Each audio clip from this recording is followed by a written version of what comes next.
Hey everybody, welcome to Kiki Loves Nigeria. Oh my God, sometimes I just crack my own self up. So look, y'all, how's everybody doing? What's today? Friday. On this Friday, I'm doing great. I am doing great. I am doing fantastic. I wanted to do this live with you guys to answer some questions. I had got some questions about some of the shows. Okay. And let me know if you can hear me.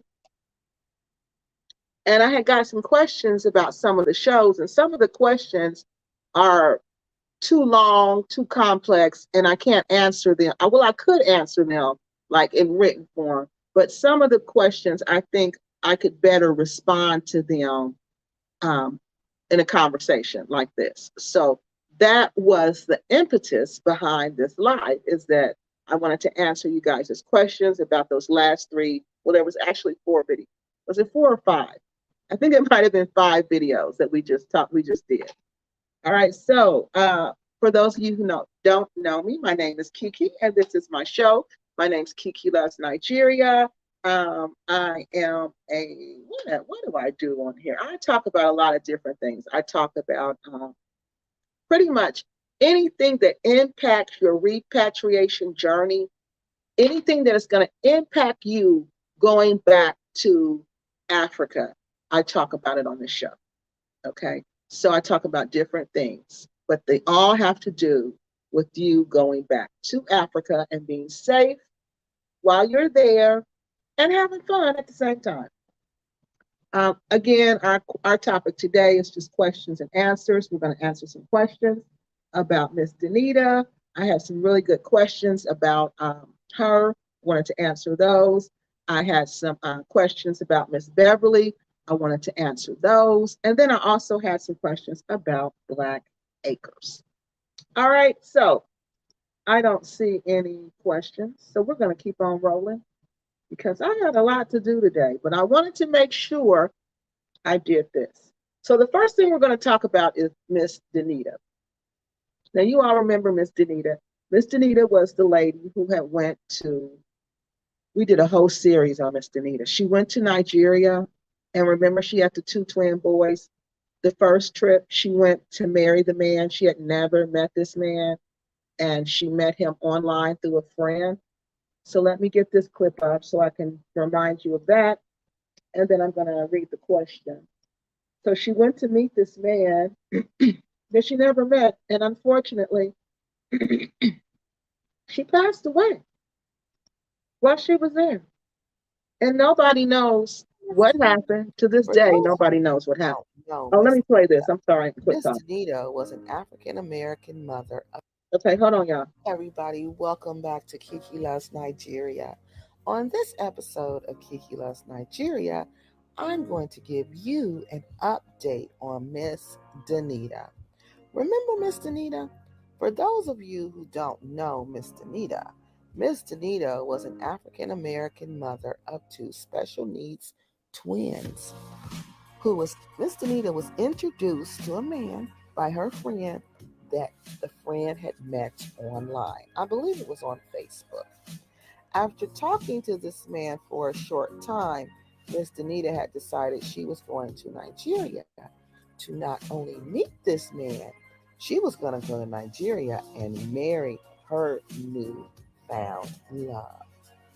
Unfortunately, 3 weeks after her arrival in Nigeria, Miss Danita suspiciously passed away in Nigeria, leaving her two boys stranded in Nigeria, with the man her friend suspected had a hand in her passing away. This video, again, is an update to that story.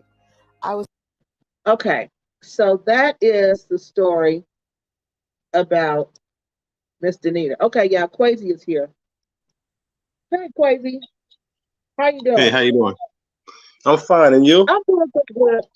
I was just All right, updating wonderful. people on Miss Denita. I don't know if you remember Miss Denita, but Miss Denita was the other lady who had passed away in Nigeria. Remember Okay, her? And she yeah, I had went. remember. Do you know the story about her? Vaguely, vaguely. Yeah, she went. Now, this is what's so important because this is exactly what's going on. She met this man, okay, online. Hmm. She didn't know him, she just met him online. She decided, I think it was after 3 or 4 months of talking to him online, she was not only going to go visit this man, but she was going to go marry this man in Nigeria, okay? Yeah. First time she went, she came back. She was sick when she came back, and she was really depressed, but she still, was in the relationship, and she went back the second time. The second time she went back, she took her two twin sons who were autistic, okay? She took them with her. And within 3 weeks, no, I think it was like 7 days, 6 days, it wasn't long after her being there the second time, she passes away unexpectedly, okay? On top of this man, her husband, is writing her family, okay, demanding money for the kids, saying he's going to send the kids back, but he doesn't send the kids back. He gets over $10,000 from her Hmm. family, and he still has the boys. The embassy has to intervene to get these kids back to the United States, okay? He Yeah. wait 2 months before he even calls the Nigerian police to even let them know that she's passed away. So that's Miss Danita's story. And so after that, I've been finding out different things, like his family members are really upset with him. They wouldn't even let her be buried in their land and on their land. And one of the people didn't understand that, but what I was trying to explain to them is that when the reason they didn't want Miss Danita buried there is not because it was against Miss Danita, it was how she died. It's because her death was suspicious. And the family even thinks this man has something to do with her passing. Okay. They're the ones, I believe, contacted the Nigerian police because the man never did. But the Nigerian police found out. They went there, they arrested him, held him in custody, but they don't have proof. They have no proof that he actually done this. He said he didn't. They let him out and he's free. He's free, and Miss Denita is gone. She's dead Mm. and she's gone. And then we go to Gambia. Now we're in Gambia. And who do we have there? So her sister. She Yep. passes away. Same thing. Audrey. Meet a man. I go to Gambia. But what is interesting, I think about these women in Gambia, is that they were a part of your organization. They were a part of Invest Relocate Africa. And I think that if Invest Relocate Africa would have had the opportunity to truly grow and develop, it could have been a safety net because you're the only person who had information about both of those women. Nobody You else you had know information about both of those women. us, coming in a foreign country, we need to stick together. We Yeah, need to know who's coming in, and we need to know what's taking place with them, so that they won't be exploited, and things that we may not be aware of. You know, uh, we won't fall victim to it, yeah. and that was the whole idea. Audrey Davis, I spoke with, of course, I spoke to, over 1,000 people when I was doing the, working with these YouTubers here. Mm-hmm, And, Audrey was one of them. I spoke to mm-hmm, her on many, many occasions before she came. I've sent you over our whole community database, over 500 people. Miss Beverly as well. Miss Beverly, she was one of the first investors over 3 years ago when and she actually stayed at my compound. But I find it that if there's another lady, they're going to send me some information over on another lady that passed away here that had a store and things like that. But, it's just too close right. together. There's too many coincidences. My question is, if these people had terminal illnesses, why would they come and buy land? Why Mm-hmm, would they buy houses? Why would they invest? I know Miss Beverly invested in at least four different things while she was here, mm-hmm. Yes, and and she passed so her away. sister. So her sister was, Right. so for the people who don't know, because some people don't know, some people just come on, for the live, so they don't know. So let's Right. back up, and I'm going to show them a clip about these women, a real quick introduction so they can see who we're talking about. So her Okay. sister was the next lady, you guys, who passed away in West Africa. Okay. Now these are one of these deaths we're talking about are in West Africa, Nigeria, and two in the Gambia. Okay. And the two I'm about to show you now, again, they were a part of Invest Relocate Africa, but after it got blown apart, there was no safety net there. There was nothing. You was on your own. Everybody, like Miss Lady said, when you go to the Gambia, those repats make you think that it's a team there, but it's not. You're on your own. So let me show Yep. you what happened. This is what happens when you go to this. I'm not saying every time, but if you go to Africa messing around on your own, these are the things that can happen to you. And y'all know I've showed this more than once. So this is another one. And remember, while you're watching this, Quasi knows both of these women. They were both a part of Invest Relocate Africa. Okay.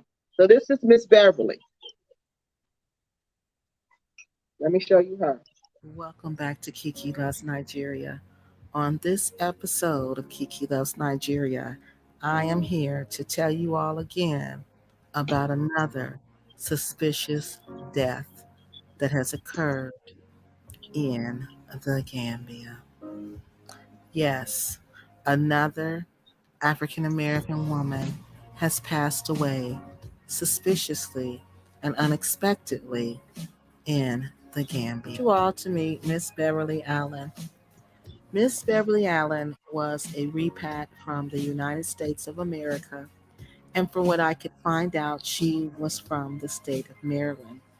She repatriated to the Gambia and she bought her land through Blackset. While at Blackset, she met Quasi Boyd because Quasi worked for Miss Blackset, and Miss Beverly Allen needed a place to stay. So for 3 months, Miss Beverly Allen resided in Quasi Boyd's house in the Gambia. I didn't find a big social media footprint for Miss. Okay, we're going to stop right there. Now, something I wanted to, that'll give you all an introduction to her and what happened to her. We don't even know what happened to her.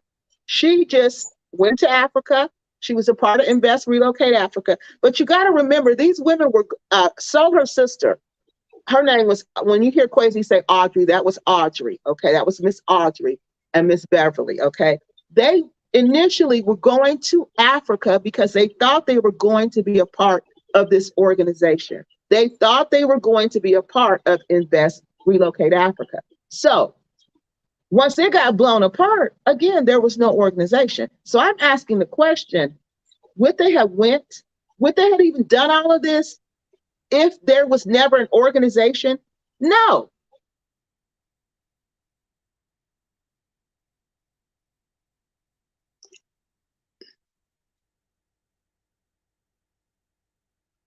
Hey, I think Kiki went out, but if you guys can hear me, as Kiki was sharing, Okay, Beverly. nobody is going to do all of that and to go to Africa to be on. No woman, because I'm a woman and I'm going to tell you, no woman is going to do all of that to be on her own in Africa, and she don't even know where she at or what she's doing. Okay, so Miss Beverly, after she gets there, same thing like so her sister, she gets involved in business. Same thing like Miss Denita, but Miss Denita, I didn't tell y'all this part. The husband, after she goes back, the husband, somebody calls her, tells her the husband's been in a car, been beat up. She needs $10,000. We don't know whether she sent it. We think she did. Then they tell her she needs another 20,000 because her mother's getting put out. Her mother-in-law is getting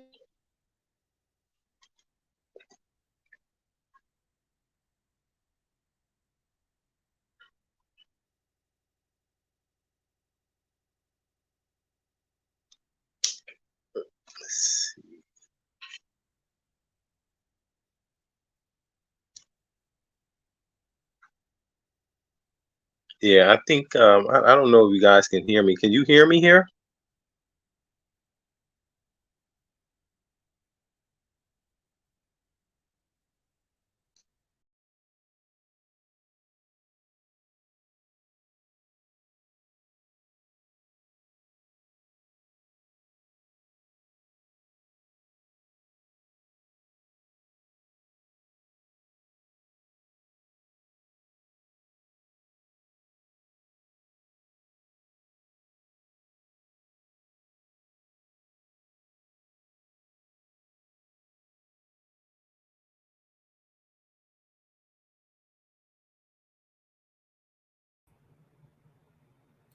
Okay, yeah, I'm gonna try it like this.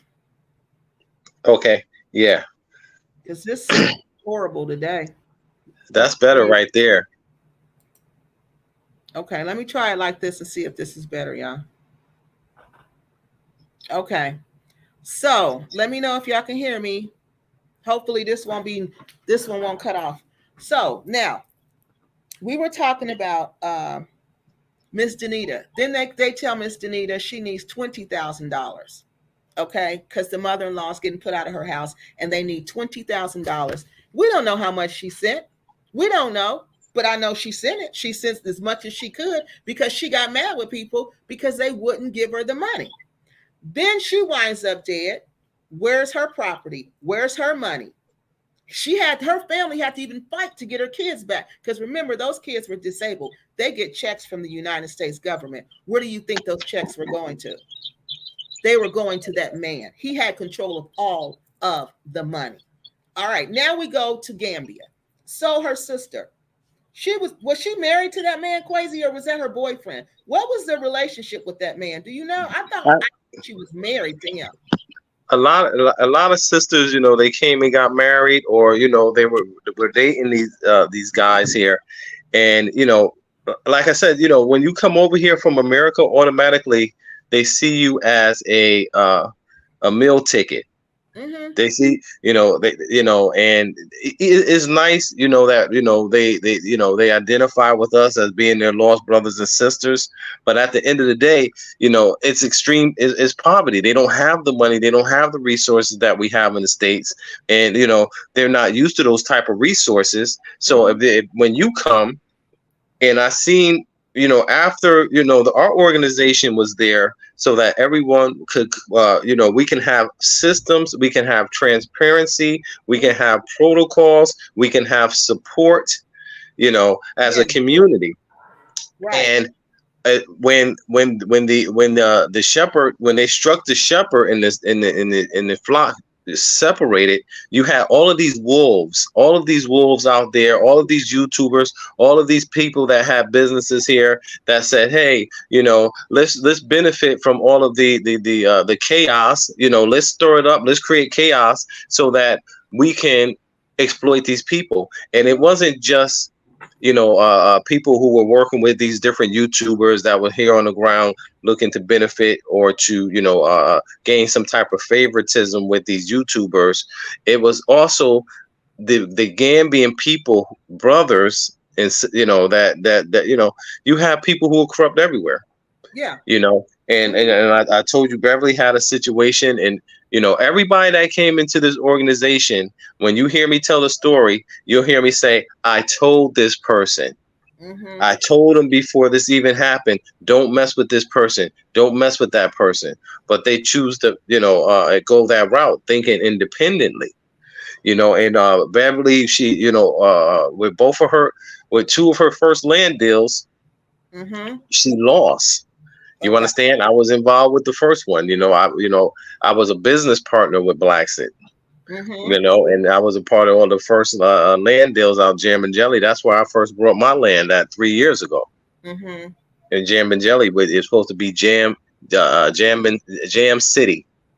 You know, so she lost. Tell us how she lost with the land deals, because people know, at this point people know she has money. People know. Then we're talking about Miss Beverly, you guys. Okay, this is the lady who just recently passed away. Okay, she has another lady who has money, another lady who's buying businesses, another lady who's buying land, another lady's who involved with one of the locals there. And I'm not saying the locals are bad people. I'm not saying that, but I'm saying you just got to be careful.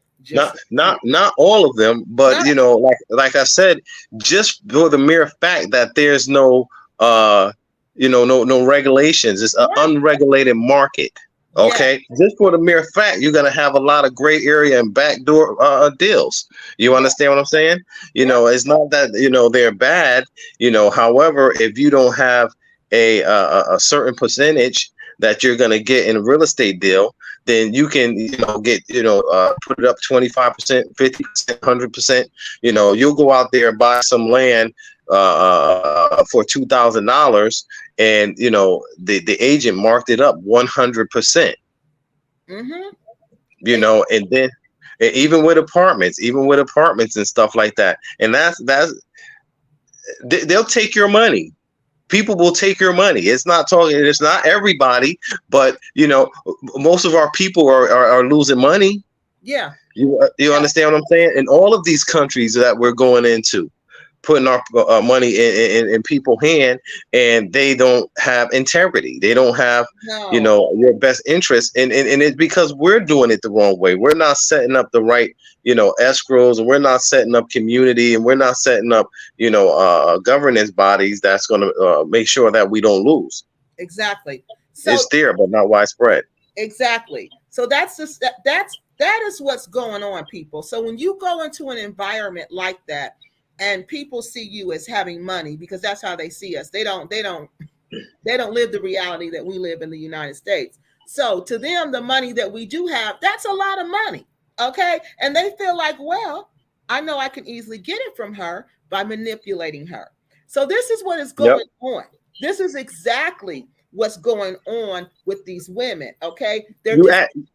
You asked about Miss Beverly. So the first time when she came in, when everyone brought that first land, the land wasn't, it wasn't vetted, so the land had a lot of problems with it. The due diligence wasn't done on the land, and people got land and either lost their money outright or got plots that, and started building on them, and they were in the wrong place. Okay. Many nightmares. The second time, she just got robbed straight up from someone that she was brought some land from, and they didn't own the land. So you have to stay away going with people who say they know somebody that knows somebody that knows somebody. You have to go through a reputable real estate company, and you have to get a lawyer involved with your land transactions, and that'll cut out a lot of stuff. So did you know this last person she purchased this land from? Did you know this person at all? Yep. Oh. So yes. So when these people do these dirty dealings, do they even go to jail for that, or they don't go to jail? Nothing happens to them. No, I know everybody here. I know everybody that the repat community pretty much deal with, right? And because they came through two major arteries, Blackset and Kathy. They sure did. You're exactly right. So now, people, this is. Go ahead. Right. Now, so within, I was just getting some more information about people that was working with the first organization and around the organization. See, if you don't have any integrity and you're here in this market, but you're gaining a lot of attention, right? So you're gaining a lot of attention. You're gaining a lot of notoriety as a YouTuber here in the Gambia. Now, the people that's around, they want to be able to, of course, benefit from your clientele, right? Okay. But if you don't have an organization building up around you, and you yourself, you like to work in the gray area and try to circumvent the law and not pay taxes, not pay capital gains, then all you're going to do is have a bunch of people around you that have that type of character. Yeah. Okay. And we saw that. And that first artery, I was saying, of people that came in through Blackset, that whole situation, as we saw unfold, just turned into a big mess. Yes, it did. An absolute mess, when that could have been a multi-million-dollar brand enterprise in the repatriation movement. Easy. Yeah. But when we're individualism, and we think as individuals, we're willing to take a very small piece of a pie and then put that in jeopardy of being lost through liability. You understand what I'm saying? When we could have reached out and helped a lot more people and did a lot more better. But this is the same. And then, like I said, we are dealing with people's lives. People are trying to escape America, escape the mass shootings here. I don't know if escape the mass shootings and all the madness that's going on here, and we were looking to Africa as a way out, as an escape, as a place of hope, as the light at the end of the tunnel. Right. Exactly. So hold on, let's take this message. We got some messages, some comments. Let's take these real quick so we don't get behind. It's sad that Miss Danita's body was not brought back to America for a proper burial here. She has no family in Nigeria, but they count her husband as her family. See, that's the thing about Nigerian. Once you marry a Nigerian man, you're a Nigerian. Okay? You are not an American, you are a Nigerian. And her husband wanted her buried there, so that's why she was buried there. So to them, she does have family there. Her husband, he's Nigerian and he's there. That's how he got away with that. So that's why, again, you got to be careful. When you marrying an African man, you got to remember this is a society where men rule. Men make the decisions. Men are the head of everything. So no matter what, whatever you got is going to belong to him in the end. If something like this happens, it's his. Okay? So you got to pay attention. You got to pay attention and you got to read the signs and you got to know what's going on and quit going to Africa acting willy-nilly. To whom is the benefit? We don't know to what you're talking about. To whom is the benefit of what? To whom is the benefit of what? Who benefits from this? Whoever they get married to. Danita's husband and the man-in-law used her as and the mom-in-law used her as an ATM. See what I mean? Danita's husband and her mother and his mother-in-law used her as an ATM. And I know another woman who's from the United States who's married to a Gambian man whose family is using her like an ATM. But I think she likes it because she gets to call the shots. You know what I mean? I think it makes some women feel good to be able to make decisions. Like everybody got to come to them for the money. Everybody got to come to them for everything. I really think that makes insecure women feel some type of way. Because why would you be in a relationship where everybody got to come to you for the money, you making decisions, you running everything? Who want that? That doesn't make sense to me. That doesn't make sense. But these African American women go over there. That's another thing with that mentality that it's my money, I'm running everything, and I'm calling all the shots. And that's going to either get you unalived, or that's going to get you beat up so bad that you wish you was unalived, because nobody's going to have your side in that situation. Everybody's going to tell you, you shouldn't have talked to your husband like that. You shouldn't have disrespected your husband. That's all you're going to get. That's all you're going to get. So yeah, you need to recognize where you are. Okay, go ahead, Crazy. You know, I think in a lot of these marriages and these lot of that the intentions behind the scenes is, okay, I want to get a woman from the US because they have money. I want to get a man from the US because they have money. And so it already the intent is not, hey, I'm looking for someone that I want to, that's gonna love me. I know we want security, and then her husband is security, and and unfortunately, in seeing a wife as security, you know what I mean. But these brothers don't have money here, so when you're seeing that, then automatically you have these expectations. You understand, and then once you get into that relationship, it becomes all about money. Yeah. And you're not thinking about security. You're just thinking about how much money he got, how much he got coming in. Is he giving anybody else money, or she, or in the family? I mean, like, there's problems everywhere. And I think poverty and not having a lot of money is a protection. You know what I mean? Because, as we see, as people are coming into the market with more money, you're seeing, unfortunately, like these two people passing away, and as a community, at least we should be want to know, right? We should be concerned enough to say, hey, let's contact the embassy. We can contact the embassy and let them know, hey, we need some information, and that should be put out there in the public way, because these people came here because of us. Yes, exactly. Exactly. Like in Miss Danita's case, that is exactly what her friends did. Her friends mobilized and they contacted the embassy. The embassy was on it because the Americans were demanding answers. This woman just up and died in Nigeria, dead 2 months. Nobody called the police. Nobody say anything. So the embassy was on it. But what happened, you guys, to my understanding, the family didn't want the investigation. The family was not pushing it. And you know, if the family doesn't push it, then the embassy can't really do anything. They can't really do anything. They had an autopsy. They gave them an autopsy, which you know they don't do autopsies in Africa, but they claimed they did one on Miss Denita, and they gave them an autopsy report that happened to say she died from complications of diabetes. Of course, because that's what was wrong with her. But like I'm saying, like you just said, if we're not mobilized in these countries, if we're not mobilized as a unit, this is going to continue to happen to us over and over and over and over again. Because I'm telling y'all people, 40, 50, 60 in Africa, that's old. That's old. And they feel like, oh, you just died. It was just time for you to die. It's no big deal. But here, people don't die like that. So here they're going to investigate. They're going to say, oh, no, something's wrong.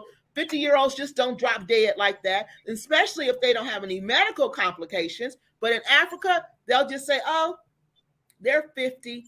They're died. Listen, I've been over here, and trust me, I've been over here, and the people act like they're your friend. They'll be plotting on, they'll be scheming on you. It's like America, but you don't have to, they don't have guns. It's not as extreme, but like I said, it's different. It's not a coincidence. I mean, it's too many coincidences, especially with Audrey and Beverly. Like, what I've seen take place with Beverly, with her, with her business dealings and the people that were coming around. And these guys, they'll come around there and they'll act like they all lovey-dovey with you and they want to date you and things like that. All they're trying to do is see how much money you have. Yeah. And then, they're running around with all these, all types of women and things right here. So if they can come up on a car, if they can come up on a house, they're straight for life. They're straight.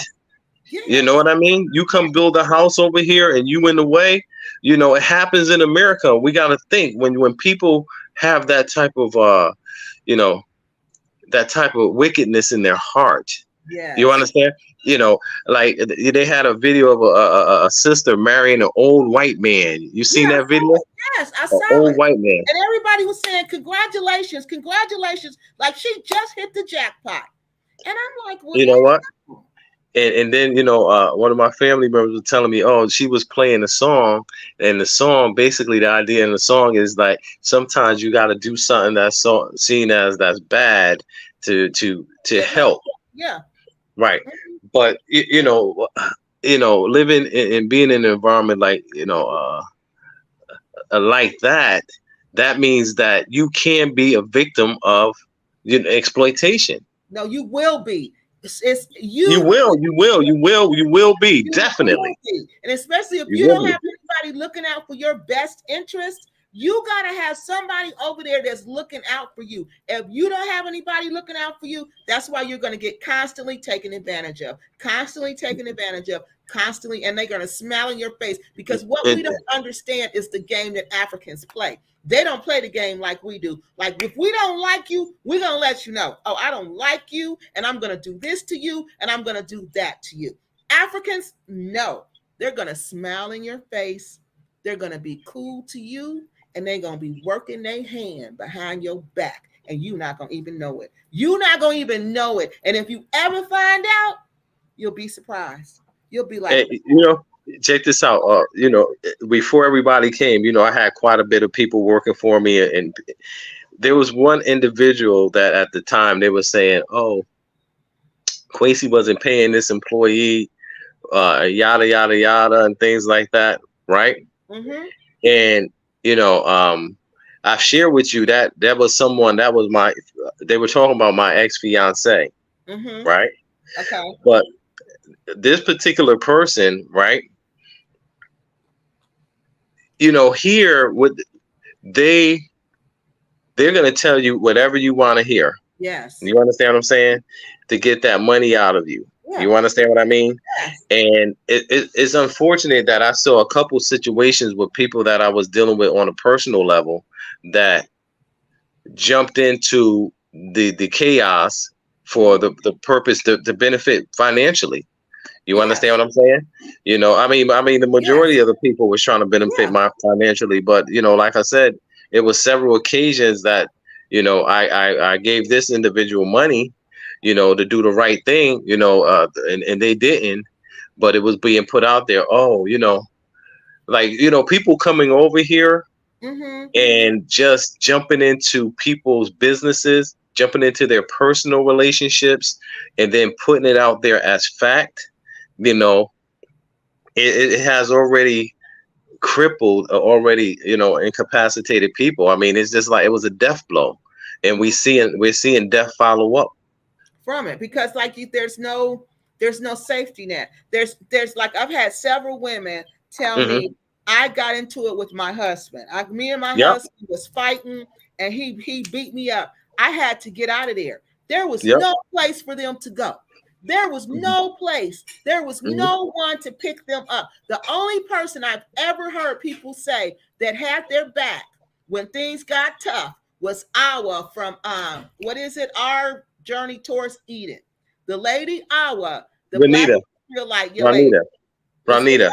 Yep, her. She's the Ronita and King. only one that people said will come pick you up and will come help you. And one lady, she even gave her money to, like, after they paid for the hotel, they gave her a little money. She's She's the not, she's not doing that anymore, right? No, I didn't know why. What happened? People took advantage of her. Like I said, it's a lot going on. Like, in my case, we saw it in many cases. We see RJ saying, hey, he's not going to do it anymore because of the people that's coming over, and the people that came behind us and what we were doing and tried to do the same thing. They got exactly that, the same thing. Yeah. See, after Turn investment, on them.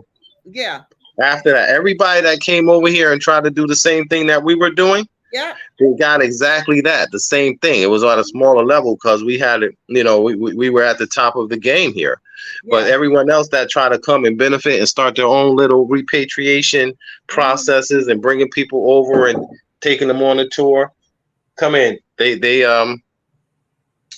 They end up having bad situations with these people, confrontations, and Yeah. just a lot of uh, stuff, cheating going on, and just a lot of nonsense. And like I said, I think really. Hey, come in, cuz that's you. That's why I think it would, Hold but on. these people, from what I've seen, these people don't want any type of repat organization. They don't. They want to sit back and just watch all this happen. That they want to just sit back and enjoy the show. They don't want to organize anything. They don't want to do anything for real. They just want to sit back and throw rocks at each other. That's all they want to do. That's all they want to do. They're not working together as a team. So basically, I feel like all these repasses over there now, that those got to go. They got to scatter. And then some other repass need to go. Another wave needs to come that's on this unity mission, because the other wave has got to realize there's no way we're going to make that. There's no way we can survive in Africa alone. Now, people, think about this. If there was no way we could survive as a people in America alone, African Americans didn't do this individually. If it was left up to this country, y'all know what we still be doing. Y'all know the state we still be in. Okay. And it start with the S word. Okay. Y'all know what they would still have us do. We would still be picking cotton. We would still be picking cotton. We would still be their workforce. We would still, Black women would not be the most educated group in the United States. No, honey, no. They'd be cotton pickers. Okay. But you know what happened? We joined together. We were all from different ethnic groups. All of us. We all came from West Africa and came from different ethnic groups. But you know what we said? We said we got to stick together. We can't get out of this by ourselves. The Fulani can't get out of this by themselves. The Hausa can't get out of this by themselves. The Igbo can't get out of this by themselves. We got to come together. We got to come together. We got to join together. We got to work together. We got to come one force. Because if we don't act as one force, they're going to keep on doing this to us. And that was the only way we got out of slavery. It was the only way. It was the only, and that's what, and if you study our history for real, you would know that's what people find so remarkable about the African American is how they were able to overcome their situation and join together and become one people when they're normally separated. If you look at us in Africa, those groups are still separated. They're not like the African American. They're nothing like that. So that's what we had to do. And I don't know why you guys think that you can, I don't know what happened to Crazy. His signal probably got lost. I don't know why people think for some reason that now all of a sudden we can go back to Africa and we can just live there on our own and just do our own thing and think that ain't nothing. And we're women. We're women going back to this society that's ran by men. And you think we can go back there and just set up shop and act like Cynthia from Black Acres? Why y'all think that's happening to them? That's happening to them because she disrespectful to every man she can be disrespectful to. All right, so let's take this other comment. Because this is unbelievable that this is just happening like this is just business as usual. Business as usual. In other words, follow the money. If these sad deaths are not merely coincidental, look to see who are the people who benefit financially. Rule out nobody. Exactly. And that's what we got to say. That's what we got to do. Who benefited from this death? And that's what they would do here. They would look and say, oh, who get the insurance money? Who got the insurance money? Who got all the property? Who got all of this? Who got all of that? That's what they would do here. But in Africa, not so much so. And especially, like I said, if you're over a certain age, honey, you can forget it. They're going to say that's natural causes. You were just old. Dang, I'm late. Hey, how you doing? That's all they're going to say is that you're old, and they're going to keep on pushing. They're going to keep on. I'll tell you what, if I see a lot of these relationships with the men with the Gambian brothers with African American and sisters from the UK, and the African American brothers with the sisters from Gambia, and in most of those situations there, there's some type of chaos going on, you know what I mean, where the brother's in the situation because he want the sister from the US, he want her money, he want her to build a house and things like that, you know what I mean? And like I said, I mean, and it's very obvious. If we just think logically, they say the average marriage lasts for about 3 years. Okay, so if we have these sisters that's coming over and then they're jumping into marriages and then they're sending money to these guys over there, and then you're putting your name on that, on that information, that document, all of that's going to come in question. And then at the end of the day, you're not from here. So he'll get the access to the land. Everything's going to work in his favor. They'll be happy to pass it along to him or give it to him. And then, he's going to make sure that they're right to make the process go a little bit quicker, a little bit faster. And like I said, for Audrey to pass away, who I know personally, I spoke to Audrey a minimum of 15 times, and she stayed at Elvin for a couple weeks. Right. Okay. Just a sweetheart of a person. Okay. And Beverly, she stayed at my house for 3 months. She was the first investor. While she was there, she helped, we had the banana trees over there, helped to make different type of pot holders and coasters and things with the stalk there. And, like I said, I seen her first her first land deal end up, in shaky condition, and because she did get the land, but it was just in the wrong place, and they couldn't get the title to it, and she started to build, and then to come to find out the demarcation was wrong, and she the foundation was already there, so that was a big mess. And then the second land deal, she was deceived, intentionally. She was deceived intentionally. And, you know, wherever I know her first house. I seen when the design. I know who designed her first house. She had a nice round hut house that she had built down there. Yeah. And whoever she was in a relationship with, they just inherited something that they probably would never have got otherwise. Ever. In their whole life or this life to come. Never, ever, ever, never, ever. No. That's the second one. That's the second one so far. And, you know, I mean, if a person come and it's under, you know, and they pass away, and the person in that circumstances, you know, that's just nature. But, you know, within 1 year, it's two people. Well, it's actually another person. I'm waiting for the information to come over as well. A sister who had a store here. But if we need to know, is it something in the water? You know what I mean? What should we be coming over here? What's going on? Well, look at this comment. And I want you to give your input on this. I am on my way back to Ghana to end my marriage. And my family there and here are scared for me. I'm scared for you because I'm not doing that. You can end that marriage without going back to Ghana. Can't you do it without going back there? Because it's to his benefit. They don't believe in divorce, honey. They don't believe in divorce. I know it's like a big deal. The Gambians don't so much. They're kind of different. The Nigerians don't believe in divorce. Now, Ghanaians, I don't know about them. I don't know how they feel on divorce. But Nigerians, no, they will no. They believe you married for life. Now, Ghanaians, I don't know. But if your family there and your family here are saying they're scared for you and you're just going back for a divorce, why are you going back? Do you have land over there? Do you have something over there that you want? I don't get that because I'm not going, if I'm done with you, I'm done with you.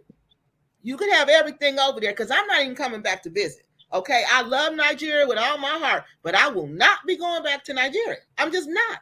I don't have friends over there right now. So why would I be going back? You know, me and this dude had a real nasty divorce. So I'm not going to step my foot in Nigeria. I'm just not doing that. And his friends and his family, y'all know what happened? No. So tell us why you would feel like you need to go back. Tell us why. You feel like you need to go back when everybody is saying no? That's a sign from the Most High. I hope you know that. Okay. So, Quasi, what you got to say about that part? You know, we just have to be careful with our money. I'm trying to look at this message right quick. Hold on a second. Okay. We have to be careful with our money. We just can't go into countries and just start doing what we would normally do here as far as our money. We have to be, you know, we have to distribute in a way that's not going to, you know, damage the ones around us. You know what I mean? Damage ourselves and damage the ones around us. And we saw that in Gambia where people came in the market and they try to use their money because, you know, they're insecure and the attention was just, it's great, you know, and then you see that, you know, they one loss after another, after another, after another, after another. Yep. Just a constant string of losses. And it's nobody's fault but the person fault, you know, who's going about this whole thing the wrong way. And that's what it is. And that was one thing I noticed when I was there too, is that some people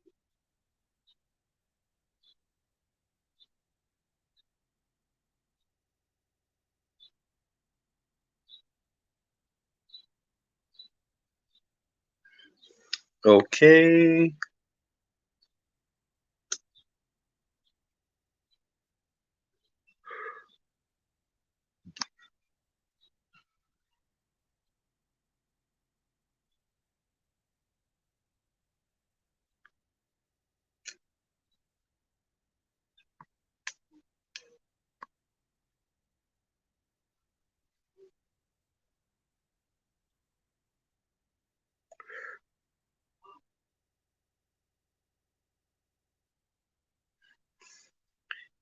I think Kiki gonna come back in here in a second, but the idea is definitely we definitely want to. Okay, you back now? Yeah, I said it's just getting me ready for the Gambia. I guess it's saying we getting you ready, girl, because I can't believe this. Okay, that connection. Crazy. And what was you saying? Yeah, when we come into the countries, we have to make sure that we're doing things according to the culture, right? Yes. Like a lot of, here in the US, we're used to dealing with our wife, on as an individual. Mm-hmm. But you have to, as a man in those cultures there, you have to, understand the culture, go to the uncles, go to the brothers and things like that, and then they're going to instruct you on how you should do things. Mm-hmm. And and you have to be a good steward over your money, because if you take it and you just, you give it to someone that never had this type of money before, then Oh, they're definitely going to take advantage of that, or they're going to begin to take it for granted, and it's going to be mismanaged, and they're gonna it's run. going to be a problem. Yeah, they're gonna just run through it, and like they were doing Miss Denita, they constantly, like the person I know, they Hmm. constantly want something, they constantly need something. It's Hmm. constantly money for this, it's constantly money for that, because they look at you as a source. That's all you are, is a source of money. That's pretty much Yep. all you are. So did we answer this question? What is the African government doing about this? Did you answer that? The African government, I mean, it's not even on their radar of things to be on the lookout for. It's just, we're all mixed in. Now, if we were together as a collective, right, then Yeah, we can push towards something being done about it. And there's exactly. things that we can do. There's things that we can do. So Yeah. we shouldn't, look outside of ourselves for, justice. And we shouldn't look outside of ourselves for someone to care about us. These are things that we have to come together and do. A lot of people have known me. A lot of people spoke to me and things like that. And we have all the skill set, but we have to have the courage. We Yeah. have to have the courage to come Mm-hmm. together and get on the side of right. Mm-hmm. We already see that when you're doing right, of course, that's going to be attacked. But what's the consequences for not standing up? What's the consequences for not, if you're not going to get on the side of the people that's doing right, then what are you going to have there? Nothing. We just can't come and say, hey, we're going to do it by ourselves and we're going to make it by ourselves. You see how it's turning out for people. Mm-hmm.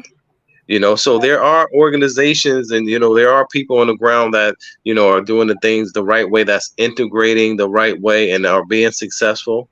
So it's not all a nightmare. But in any case, if it happens to one person, I mean, just the exploitation, the financial exploitation that I seen, and that was taking place before we even got here, with individuals coming over into the market because it's unregulated. Yeah. And there's opportunity there as well. But when you come over, and then at the same time, you don't understand the culture, you don't understand the language, and then Mm-hmm. you're arrogant. All Yeah. right, then you're arrogant. That's a they justify now. Exactly. Oh, they justify now. You know what I mean? And they're gonna sleep well at night. You coming over, and you have a colonizer mindset. Yes. And you're speaking down on them. They can Yes. smell you from a mile away. So Yes. now something that was 5,000 for the year, now it's 10,000 for the year. Yes. Yeah, that's Now it's exactly what's going on. 13,000 for the Yes. year. Yes. Right. And my Hmm. input is, what is the African government doing about this? Just like Kwesi said, I agree with him. I don't think they know. I don't think it's in front of their face yet as an issue. I don't think it's our government knows that it's an issue like that. I know they know we're involved in romance scams. I know they know that we are losing our lives. I know that they know that we are losing lots of money, but do they realize what an issue it is? No, they're not, until we say something, until we go to them and say, this is an issue. You need to do Yeah. something about this. This is a Hmm. problem. So Right. American citizens are being the M word. She wrote all day, every day in West Africa, and nobody is saying. I don't know about East, North, or South. Well, South Africa, they do. There was an Australian lady I talked about. The same thing happened to her in Australia.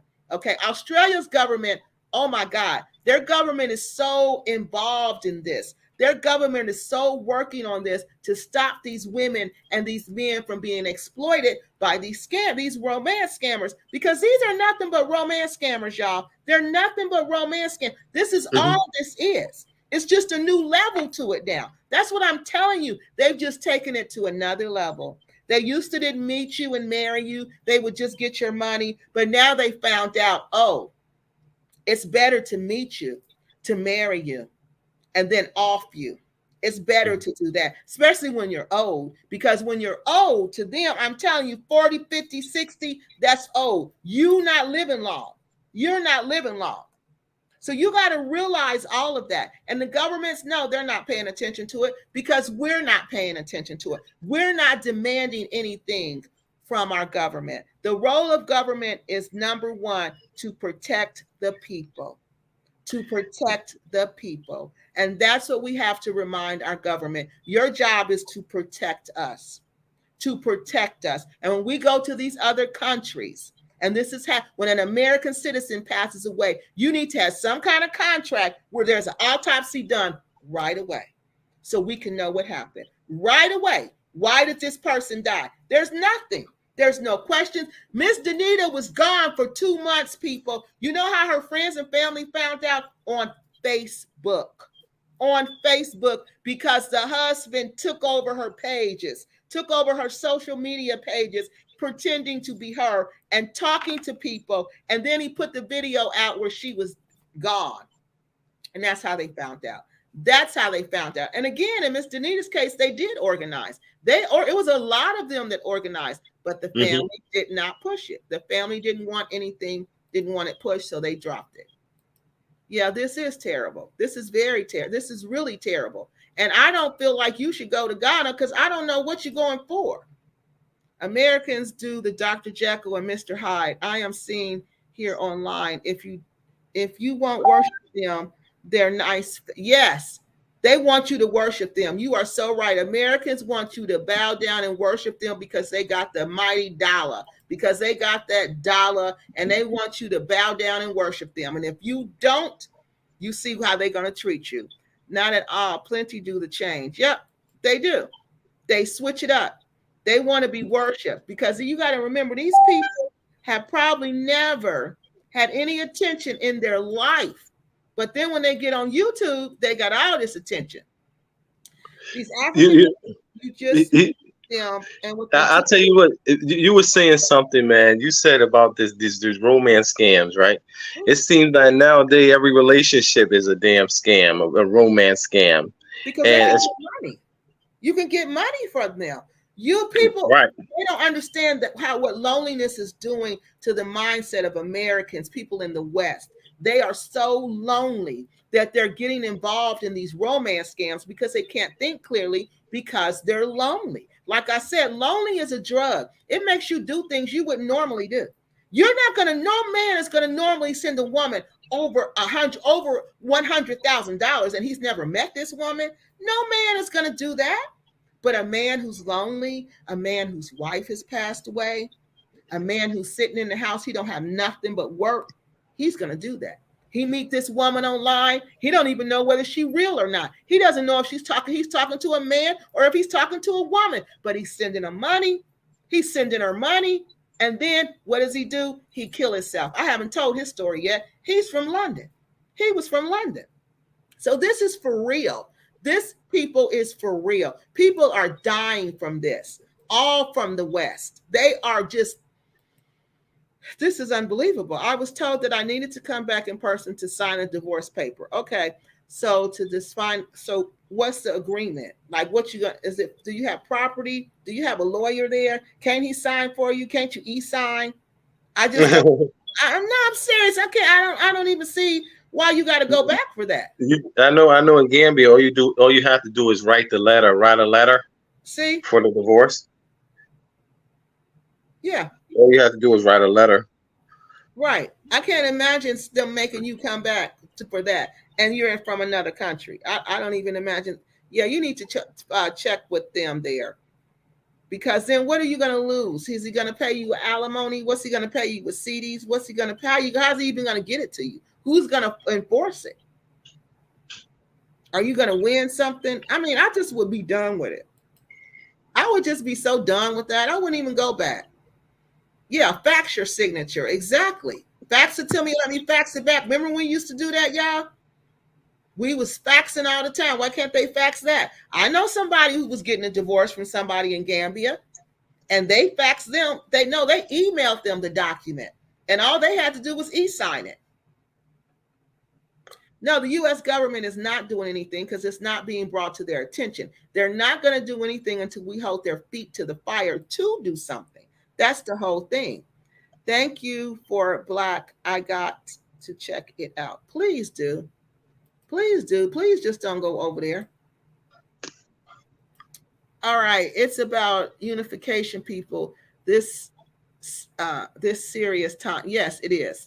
It is. It really is. It's all about unification. It's all about vetting people. It's all about like I hear these rappers say, like, when they go to certain cities, they got to check in. They got to check in. So that needs to be what we do when we go to Africa. We need to check in. We need to check in and say, okay, I'm here. I'm gonna be here for such and such days.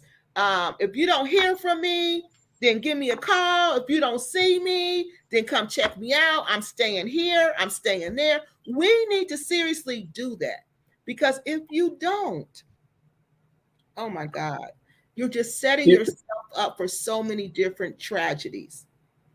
Like you have a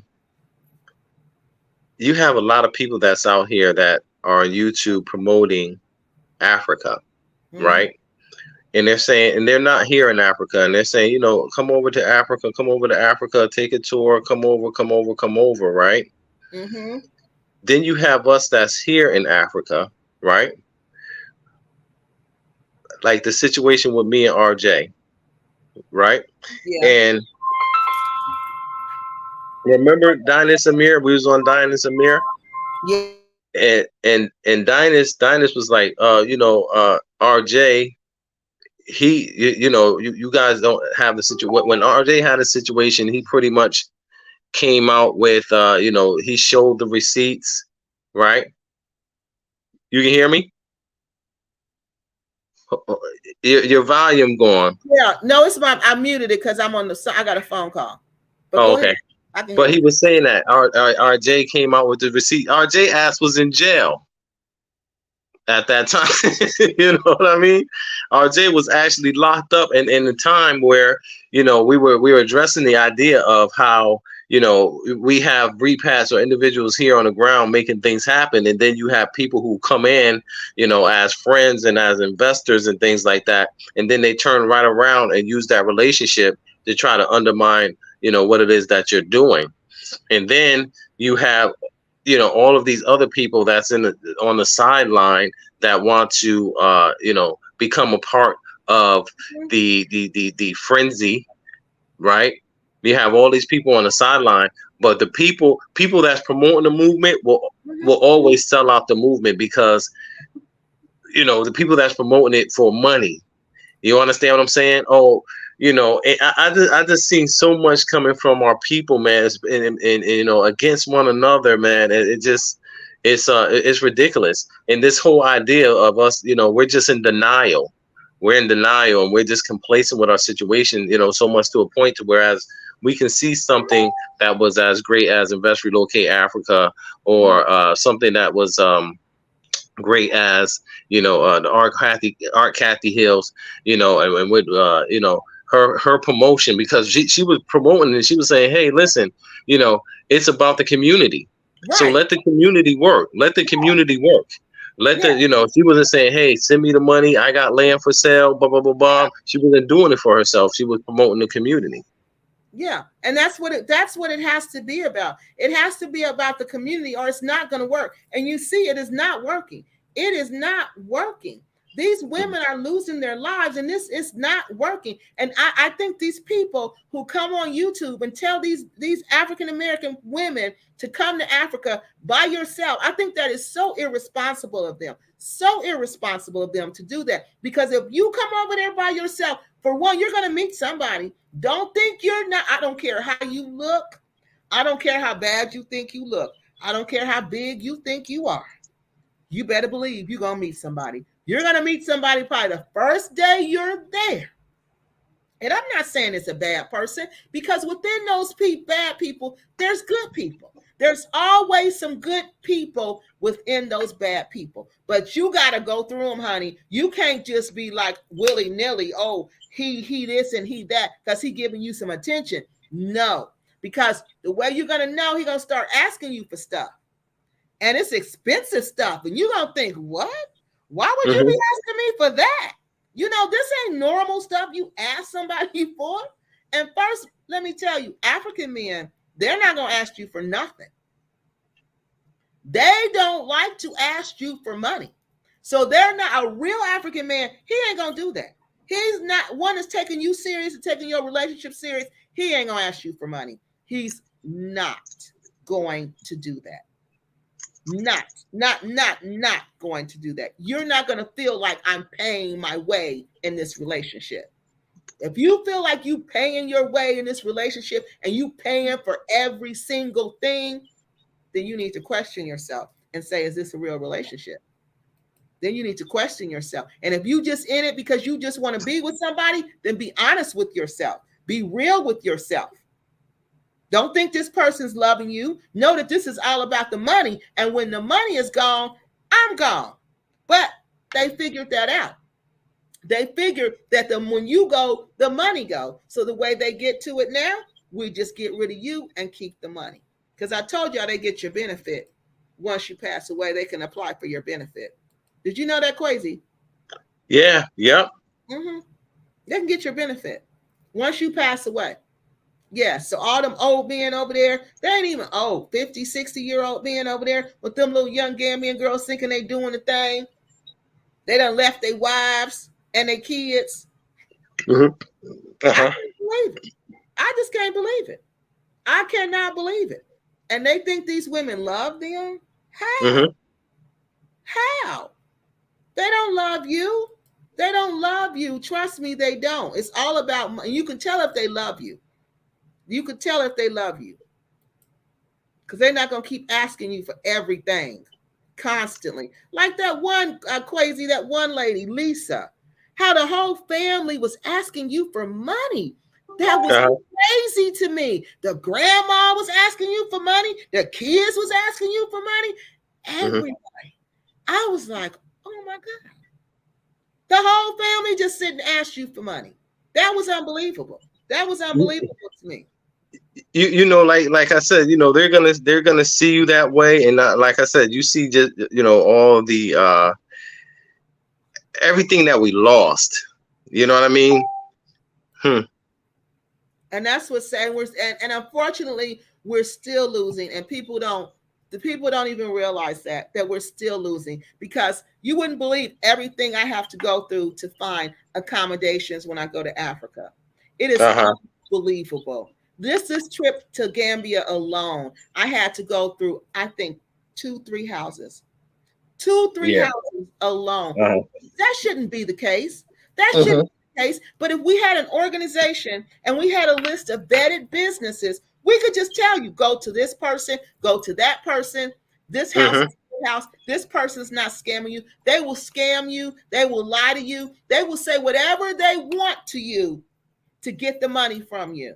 They will tell you the house look like this, send you pictures. I'm going to do a whole video about this one, y'all. The house look like this. Once you get there, the house looks nothing like that. Now, what if I didn't have someone in Gambia who could go around and look at these things for me? I would have just got there and been messed up, been totally messed up.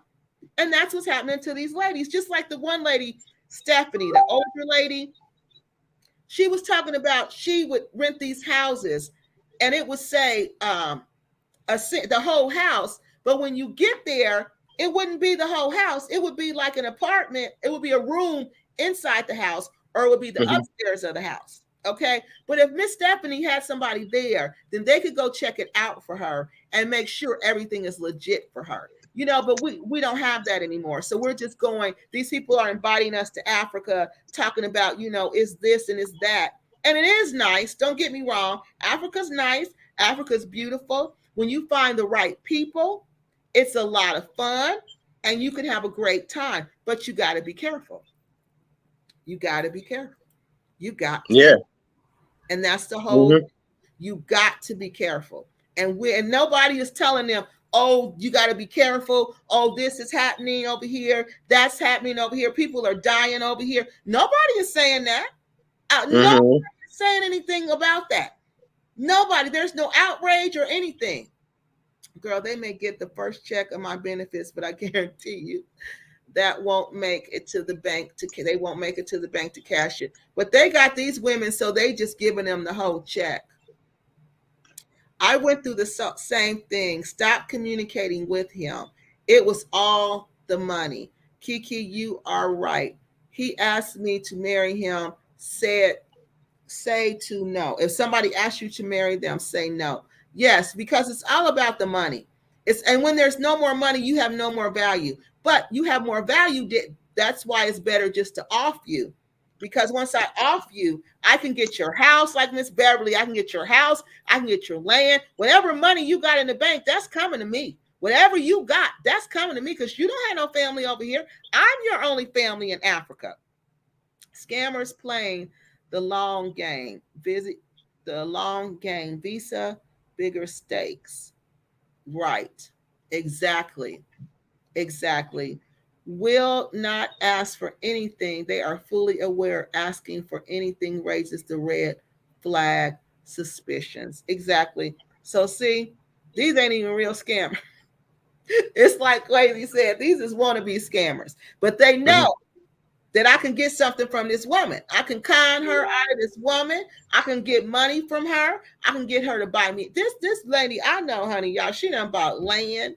She done bought cars. She done bought more land. She done bought 2 or 3. I'm like, why are you doing all of this?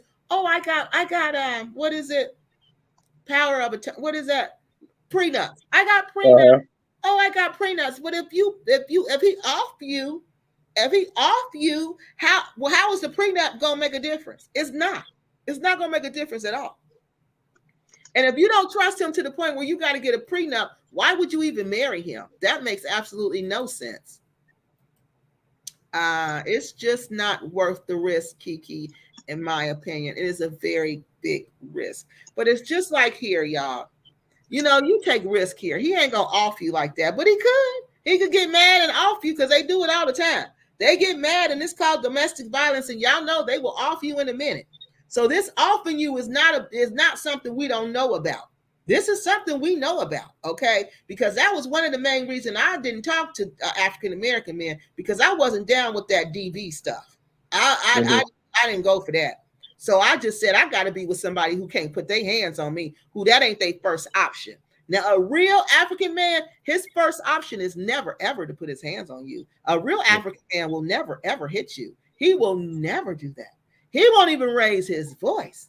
You'll know he's mad, but he won't even raise his voice. So when I realized that, I'm like, oh, well, let me leave y'all alone, because y'all wanna be rough and stuff and all that stuff. And I'm not doing that. I'm just not living my life in no DV relationship. I'm just not. I'm going to say what I have to say, and I'm not going to get beat down in the process. Okay? I'm just not doing that. So, unfortunately, there are men who are like that. And you can get hurt here. You just got to be careful. Oh, thank you. Oh, thank you too. I love my liners.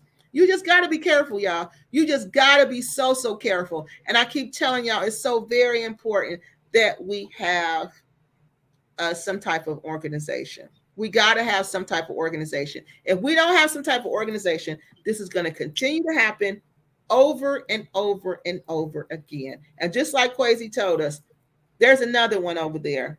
We don't know the information yet. He's trying to get the information, but we don't have the information yet. But there's another one. But my question is, what about all the ones we don't know about?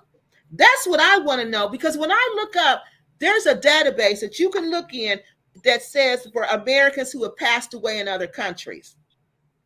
I don't see none of these women's name on there. I've seen none. So I'm like, well, why aren't their names on there? How long does it take for the name to get on there? Are they not updating the database? What's going on? So that's why I'm saying nothing is being done about this. Until we organize, until we say something, then something will be done about that. I heard that. Put your hands on me and I'm going to jail for hurting you.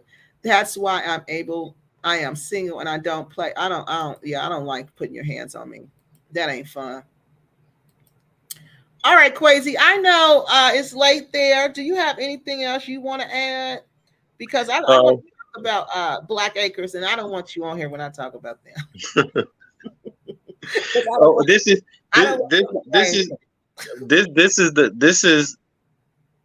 going to be our problem for a long time, Yeah. because I think we've seen it. There's just too many people that supposed to be doing the right thing that are not doing the right thing. Yes. And many people are trying to, like I've said, years ago, people are coming trying to duplicate what they see these YouTubers doing, but you can't do that.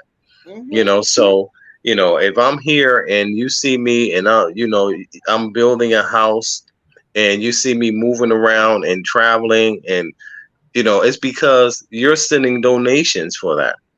Yep. You're paying for my food, clothing, and shelter so I can, support my channel. Okay, now we have a channel that we're supporting that's not an actual representation of what life is going to be like once you get here. No, and they're not going to help you. Them people you sending your money to and you putting your faith in, they're not going to help you when you get in situations when your back is up against the wall. They're just going to have a YouTube channel. Exactly. That's yep. it. And your donations help them go out to dinner, help them do what they wanted to do. But when it's your turn, when you need help, there's nobody there for you. Nobody. Exactly. So I'm gonna let you go, Kiki. Anytime, man. It's always great. Thank you for all the work that you're doing. Keep up the work. You. All right, I'll see you soon. Okay. Okay. All right. Thank you. Bye. Thank you, Quasi. All right. Bye. Y'all. So, yeah, that's what's going on with these women, and that's just crazy to me. It's crazy and it's heartbreaking. Okay, it's heartbreaking because I know for these women to do this, they have to really love these men, and they're trusting these men with all of their hearts. All of their hearts, they're trusting these men. That's why they're going over there, and that's why they're doing the things that they're doing like that, because they trust them. And they're lonely. I'm telling you, it's this loneliness stuff, girl. That's what's going on here. Y'all got to realize that. Okay, I want to read y'all this. I got to respond to this message. This man he said I was actually raising fear. I was just raising fear. I didn't get that. Because I was talking about these deaths in the Gambia. Or there's not just the Gambia, it's Nigeria, it's Ghana, it's in West Africa, period. So I was supposedly, these are Black Acres. I was supposedly raising fear. So I want to read y'all that. I want to respond to his comment, and I'll tell him I would. Okay, so listen to this, y'all. It says, he says, let me bring it back so y'all can see it. So y'all can see this comment. Because this was ridiculous to me. This is why it continues to go on. Because of people like this. So, stop spreading fear and suspicion over something you have no clue about. Why would anybody in Gambia want to kill a woman over 60 years? Okay. So, stop spreading fear and suspicion. I'm going to break this down and respond to this person. Stop spreading fear and suspicion over something that we have no clue about. So what this person is saying is that basically Miss Beverly is over 60 years old and she's gone now, and we shouldn't even, I'm used to my camera being right there. She's gone now, and we shouldn't even be concerned with her death. Okay. Why are we even and that's what I told y'all. I told y'all that. So she's over 60. Why are y'all questioning it? What's the big deal? It ain't no big deal. She old. So that's pretty much what he's saying. He or she is saying, why are you even questioning this? Why are you questioning this? For what ulterior motive? The Gambia is not USA, where individuals kill each other for inheritance. Now, in the United States, this is where you're wrong, sir, ma'am. You can't kill each other for inheritance because we do autopsies here. Okay. And we have something called suspicious deaths. And if this death would have happened in the United States, it would have been considered a suspicious death. Okay. And they would have did an autopsy to find out the cause of death. Okay. Then they would have said, if the coroner would have decided this was some type of foul play, then they're going to trace the money, honey, whoever you are. So that's a lie. That's a lie. Nobody kills you for that here. If they kill you for that here, you best believe they're going to jail. You're going to jail. You are going to jail so fast it's going to make your head spin. So once again, people come on my channel and comment so grievously on things that they know nothing about. So let me finish. Let me educate you. So, no, that doesn't go on here, honey. That goes on in West Africa where you can kill people and then you get everything they own. That goes on in West Africa and no autopsy is even done. And if you don't believe me, look through my channel, okay? Besides, every other month, a Gambian get murdered in America by an armed gunmen in these hoods just because of a few dollars. Now, this person has a problem with African Americans. This problem has a problem with America. This person has a problem with himself. Okay, so this person is now saying that every other month somebody kills Gambians in the United States. Well, if that's the case, then I suggest you Gambians need to organize and do something about that. Okay, because if that's happening in the hood for some dollars, then y'all need to organize and do something about that, because that's the same thing that's happening in the Gambia. By the way, now listen, I told y'all this person was a hater. Listen, by the way, Quasi Boyd has been living his best life in Gambia for so many years now with 3 wives and uncountable mistresses, but no one ever says anything. Now, how do you know how many wives Quasi Boyd has? I talk to Quasi Boyd all the time. And I don't even know how many wives he has. And I don't even know anything about any concubines. So how do you know all of that? So you came on here to disrespect Miss Beverly, to disrespect her family, to disrespect her memory, because you're jealous of Quasi Boyd. Y'all see the sickness in this repack community? Y'all see that sickness?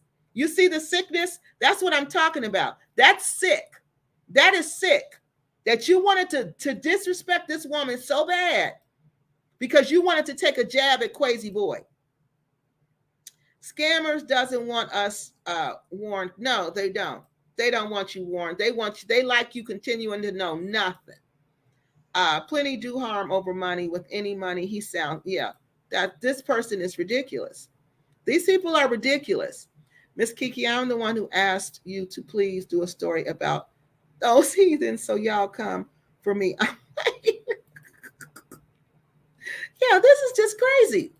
This is just crazy. Keep doing it. I'm gonna keep doing it. You better believe I am, honey. I got a whole bunch lined up because I said I'm gonna keep doing it because everybody's story needs to be told. Everybody's story needs to be told. Somebody's gonna take your life over some money. Somebody's gonna take your life. Then your story needs to be told. You need to be honored in some type of way. And if this is one way I can honor you by just telling your story, you better believe I'm going to do it. So if you think I'm just trying to hype people up not to go to Africa, why would I be getting ready to go to Africa? You sound ridiculous. If I thought the Gambia was this terrible, terrible place, why would I be getting ready to go to the Gambia? You sound ridiculous. I'm saying be careful. I'm not going to Africa acting like a fool. I'm not going to Africa being willy-nilly and acting silly. I'm not doing any of that. I'm looking at Africa for what it is. It is the land of the black man. It is where we come from. So the games we play, where y'all think we got them from? And the games they play, those games is even deeper. They even deeper. So because somebody warning you about the game, it's a problem. Because some people, it is to their advantage to see us constantly taken advantage of and in this situation. Now, I explained to you why Miss Denita could not be buried on that land. It's because they felt like her body was cursed because of the way she passed away. And if you put a cursed body in the ground, then you're basically cursing all the ground around you. Okay, so that's why they did not want her buried. Somebody had asked me that. So that's why they did not want her buried in that land. So now we're going to talk about my favorite people in the Gambia, Black Acres. Now we're going to talk about the wannabe witch and warlock of the Gambia, Black Acres. You notice I got crazy off here before I started talking about them, because they're going to say, oh, he had something to do with it. Oh, he told her to say it. Oh, he did this. Oh, he did that. And no, I'm going to do this on my own. So let's go. So I presented to you last week that I told you I believe, in my humble opinion, the Black Acres of the Gambia practice witchcraft and black magic. Let me tell you the difference between witchcraft and black magic, because some of us do not know. Black magic is when somebody wants you dead. I don't want you to have anything. I want you dead. That's black magic. Witchcraft is, I want to sit back and I don't want you to die. I want to watch you suffer. I want to watch you suffer. That's witchcraft. But either way, you got to do something for this to happen. You got to use your energy, and you got to direct your energy towards that person that you want this to happen to. Okay? So while you're doing this to them, you're really doing it to yourself, because you got to take your energy to direct this evil thoughts, because you got to constantly, like the video I was showing y'all where they were sticking the doll, you got to do that. You got to constantly focus your energy like that.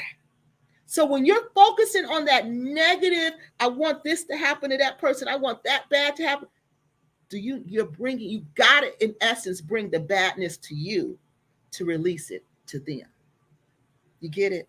So that's why black magic is so dangerous. And that's why when people engage in it, they usually know. Oh, it's going to come back on me. It's going to come back for me. So they feel like whatever they're going to get, whoever they're going to destroy in the process, it's worth them being destroyed also. Yeah. So that's what we're talking about. That's what I believe Rick and Cynthia do. I truly believe Rick and Cynthia do that. And I told y'all they did that. I told y'all what made me believe they did that is when I saw them on that stage, on the show with the hood on. Now, before then, I wasn't watching Rick and Cynthia like that. Before I went to Gambia and I got into it with them, I wasn't watching them like that. Okay, I wasn't. So I didn't know really what they were doing. So once they started attacking me and call herself throwing this juju spell on me, let me show y'all the juju spell. I ain't gonna never let this broad lay this down, because this is how you know she's not a real witch. Okay, because real witches would never ever do this. Real witches don't ever show their power like that. Oh, yeah, I got my glasses. Dag. I got them and they in the other room. Let me see if this is the first one. Hold on. They don't show their power. They don't do that, y'all. That's one thing they do not do. They don't do that. They don't show you. They don't show you who they are. Okay? They won't come on, and like how they came on TV, she came on TV and did that, and Rick was on here throwing a spell too. Real witches don't do that. They don't do that, okay? They kind of operate, this is the part I want y'all to see, hold on. How they present themselves as witches and wizards for the whole repack community to see, and they're the ones inviting these people over here. Why you think people are having the time that they haven't? Because anybody who following Black Acre, you following the devil, honey. And you know you are, but I don't know why you acting like you don't know. So let's look at this. The ancestors at work. But before I do that, I want to prove to you that Rick and Cynthia have indeed been playing with the spirits in the spirit world, that they have indeed been practicing black magic. And now it's coming back on them to collect, and they don't like that. On this first clip I'm going to show you how Rick and Cynthia presents themselves as wizards and witches, how they come live on YouTube and present themselves as those who worship the dark magic. Now, what I want you to notice in this first clip that I'm about to play is how Rick is dressed like a wizard and how Cynthia is sitting there and she has no problem with the way he's dressed or with the way he presents himself. So my first point is that Rick and Cynthia clearly.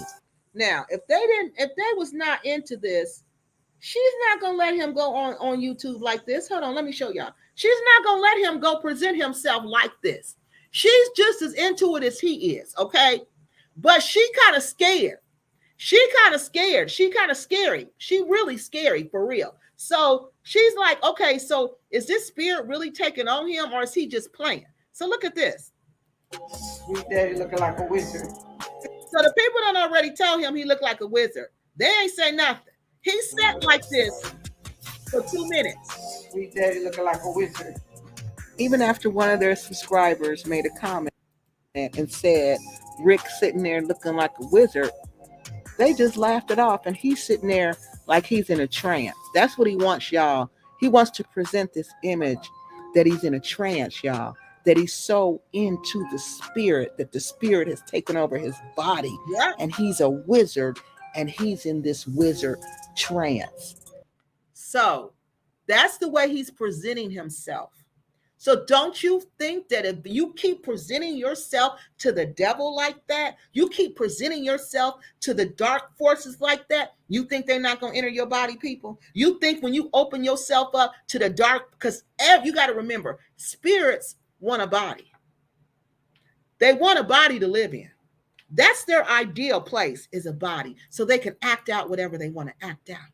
So when you go and play with the dark forces, those dark spirits don't get a lot of time to interact because don't nobody really invite them in like that. So when you go and invite them in, of course, they're going to come in. Of course, they're going to come. And it won't be one. They're going to bring friends with them.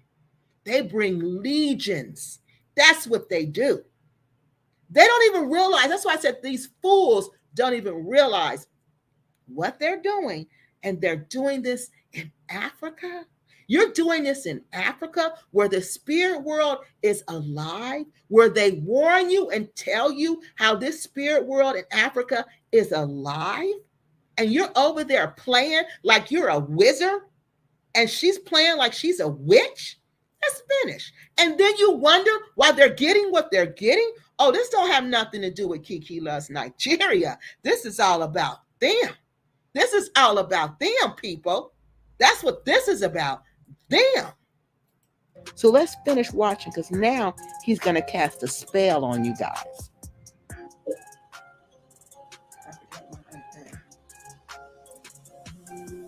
Now he sat like that for 2 minutes, like I told you. Look at her face. Look at her face. She's trying to play it out. Not say anything. Hi, you're not going to say anything because she's scared. She's scared. Look, let's go back to that. Look how she looking. Not gonna say anything. Hi, everyone. Look how she looking. She got on her little black scarf. He got on his little black thing. You trying to tell me both of them ain't in this together? You want me to seriously believe that both of them are not in this together, that they don't practice this witchcraft together? And these people got the nerve to come on my channel and defend this nonsense? That's why these people are coming to Africa. Whoever's following them to Gambia, that's why you messed up, people. That's why you messed up, because you're following Black Acres. You're following the devil. And what is the devil going to do? He's going to deceive you every time. Now, as you can see, Cynthia clearly looks concerned. Okay, we're gonna go past that. We just talked about that. I want y'all to see the voodoo spell. Hold on, we gotta skip this ad. There's nothing wrong with voodoo. Mm-hmm. Look, so you hear I'm saying here? These fools, listen. You like voodoo? I hope so. Promises he's making the repat community, but when it came down to it, There's nothing wrong with voodoo. Mm-hmm. Look, so they don't even know the difference. They don't even know the difference, okay? They don't know the difference between juju and they don't know the difference between voodoo. But they call themselves cursing people. I hope so. I hope so. There's nothing wrong with voodoo. Mm-hmm. They don't know that voodoo is a religion, okay, y'all? That's the difference. Voodoo is like a practice. It's like a religious practice that people practice like Christianity, okay? And it's based on spirits. It's not based on hurting people. It's not based on putting spells on people. Juju does that. Juju does that, and they don't even know it. They don't even know it. Now listen to this one. Is, which the ones who got them movement from, or right, Oh my God, I just cannot believe the arrogance of their ignorance. It is unbelievable. When you're arrogant people and ignorant, that's deadly. Go ahead, sweet mama. Oh, this is the spell I want y'all to see. Right. The ugly on the outside and the ugly On your inside. Boop. Juju been thrown at you. Go ahead. All right, now if she's not a witch, why is she saying that? If she's not a witch, why is she doing all of that? Juju thrown at you. What is that? That ain't witchcraft people. That ain't black magic people. That's not what that is. That's not what that is. So y'all seen them sitting there. Y'all seen Rick cast his spell, bag, bag, bag. Every time you hear bag, you heard all of that. Y'all heard all of that. Y'all saw all of that. Everybody saw all of that. All of that. And this has been going on for a while. A while, y'all. This is not new stuff. These videos are old. Please keep all your butts in Africa and we will stay in the U.S. Y'all will put 500 people on a tire trying to get. But y'all, this is really serious. Because see, a lot of people have just went to Africa and got involved with juju magic. They really have. They went to Africa and they go see these marabou and they tell them, they see the Yahoo boys and they think, oh, the Yahoo boys make all this money. All I got to do is just, offer these offerings to this God. It's more to it than that, people. You can make your offerings to the God, but guess what? Guess what? In the end, do you know the God's going to come to collect?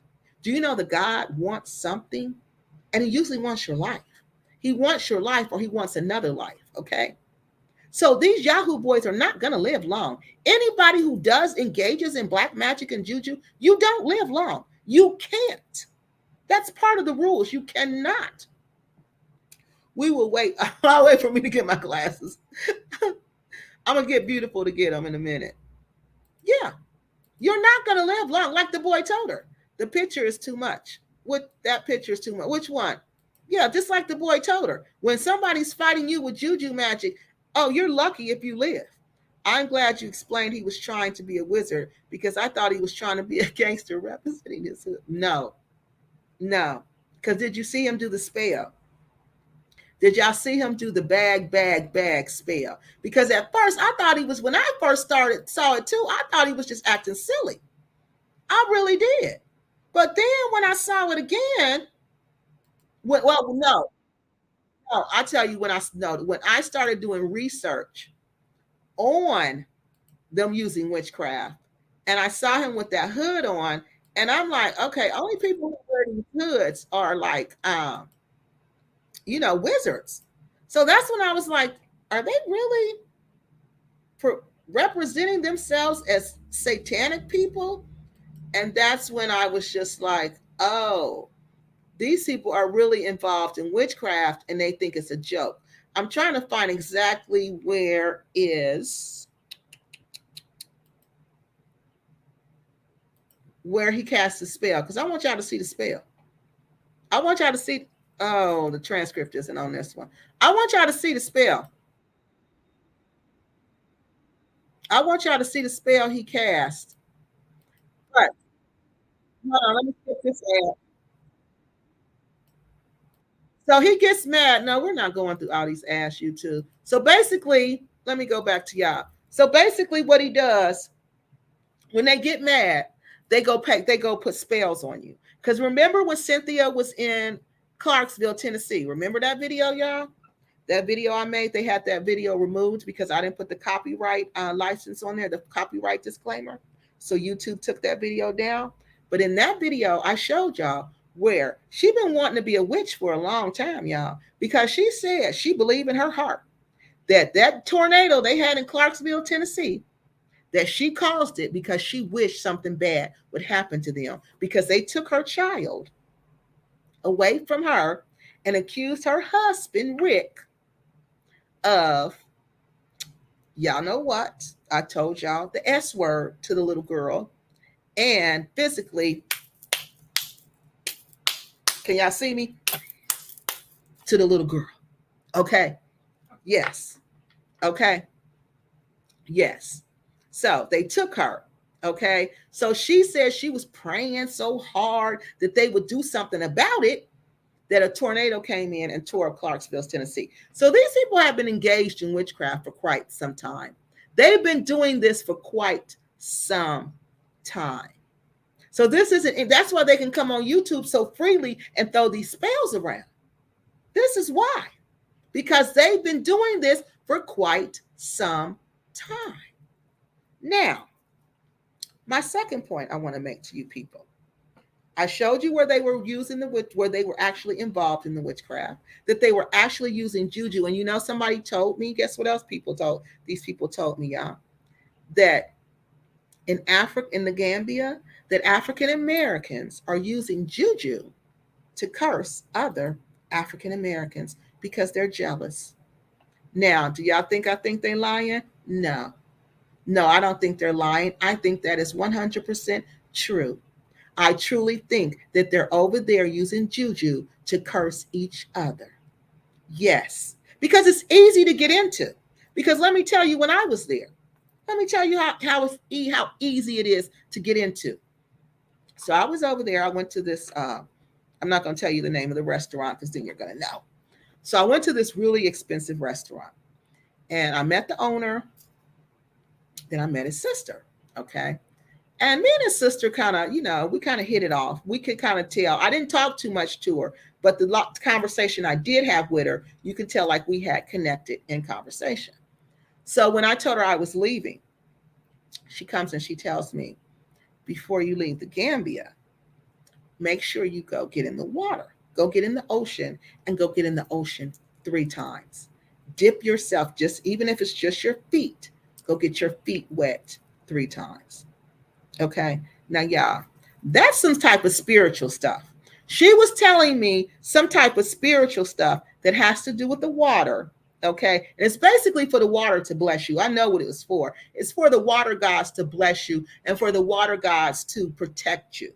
Okay. So, but if I'm there for a day and they're coming up to me telling me about spirituality, you think somebody's not coming up to Rick and Cynthia telling them about black magic and they know they're greedy? Because the greedy people go for black magic.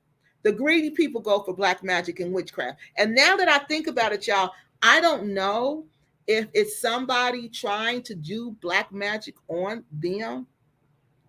And the reason I say it might be somebody trying to do it on them instead of the backfire, because it could be the backfire too. It could be it could be a combination of both. Okay. It could be a combination of both. The timing makes me think it was a backfire because all this started happening to them. Well, it intensified after she did that fake juju spell on me. Okay. Then she tried to. That's when it started getting exposed. Okay. Then another thing that makes me think that this is something else is black magic, someone's doing to them is because remember how they got that land. You remember that? And remember the 2 sisters in Ghana? Those are the other 2 deaths of 2 women in Africa, West Africa. Remember the sisters in Ghana? Remember them, y'all? What were they arguing over? A land dispute. A land dispute. And they mysteriously wind up dead. Didn't they beat them to death and bury one of them in the backyard? And the people they were arguing with over the land, they end up in the land and in her house. This is real, y'all. This is real. For one, I would never do black magic. I don't have to do black magic. I don't have to do witchcraft because I commune with the spirit world. I'm close to the Almighty God. The Most High God loves me. He loves me. I know that spirit being loves me every day. Every day he tells me, that spirit says, I love you. I love you. So I don't have to go out and do terrible things. I don't have to go out and wish terrible things on people because those spirits who love me, they're going to take care of me and they're going to protect me. My ancestors love me because I honor them. Hello? Yeah. But I'm on live. Okay. I'm looking now. Bye. They honor me. They love me. So they're going to do that for you. And I didn't even realize that to one of my African friends told me. One of my African friends told me, he was like, you know, your ancestors, me and him had got into an argument. Okay. He did something really bad to me. Right. And I just let it go. I was like, I'm not going to talk to you no more. Don't call me. Don't come around me. Just leave me alone. So I seen the dude and he says to me, he comes up to me with his hand out like this. And he says, I'm sorry for everything I've done to you. And he said, I want you to ask your ancestors, could they please leave me alone? And I'm like, what? I didn't ask my ancestors to do anything to you. So he was like, no, you don't understand. He was like, if they love you, you don't have to ask them to do anything for you. They're just going to do it. And I'm like, what? He said, yes. When they love you and somebody offends you, they're going to attack that person. They're going to instantly attack that person. And he said, ever since I was mean to you, ever since I did what I did to you, I've had nothing but bad things happen to me. I lost my job. I couldn't find another job. I haven't been able to sleep. I haven't been able to eat. I feel really bad for that. Would you please forgive me, y'all? And I kid y'all not. He said, would you please forgive me? And will you ask your ancestors to leave me alone? Sure did. And I'm like, what? What is he talking about? What? I asked one of my other African friends, because see, if you don't have African friends, you're not going to know all this detail. You're not going to know all of this. So I asked them, was that for real? They said, yes. When you are near and dear, some of us are near and dear to our ancestors' hearts, okay? Because we honor them and we remember them. Okay, so when you honor, that's why I'm telling y'all, that's the best thing you can do is honor. Your ancestors are nothing but your grandparents. That's all. When you honor your grandparents, when you remember your grandparents, when you honor your mother, when you remember your mother, when you honor your father and you remember your father, these are the blessings that come upon you. And you don't have to do black magic. You don't have to be like Rick and Cynthia. You don't have to do any of that. Because it's all done for you.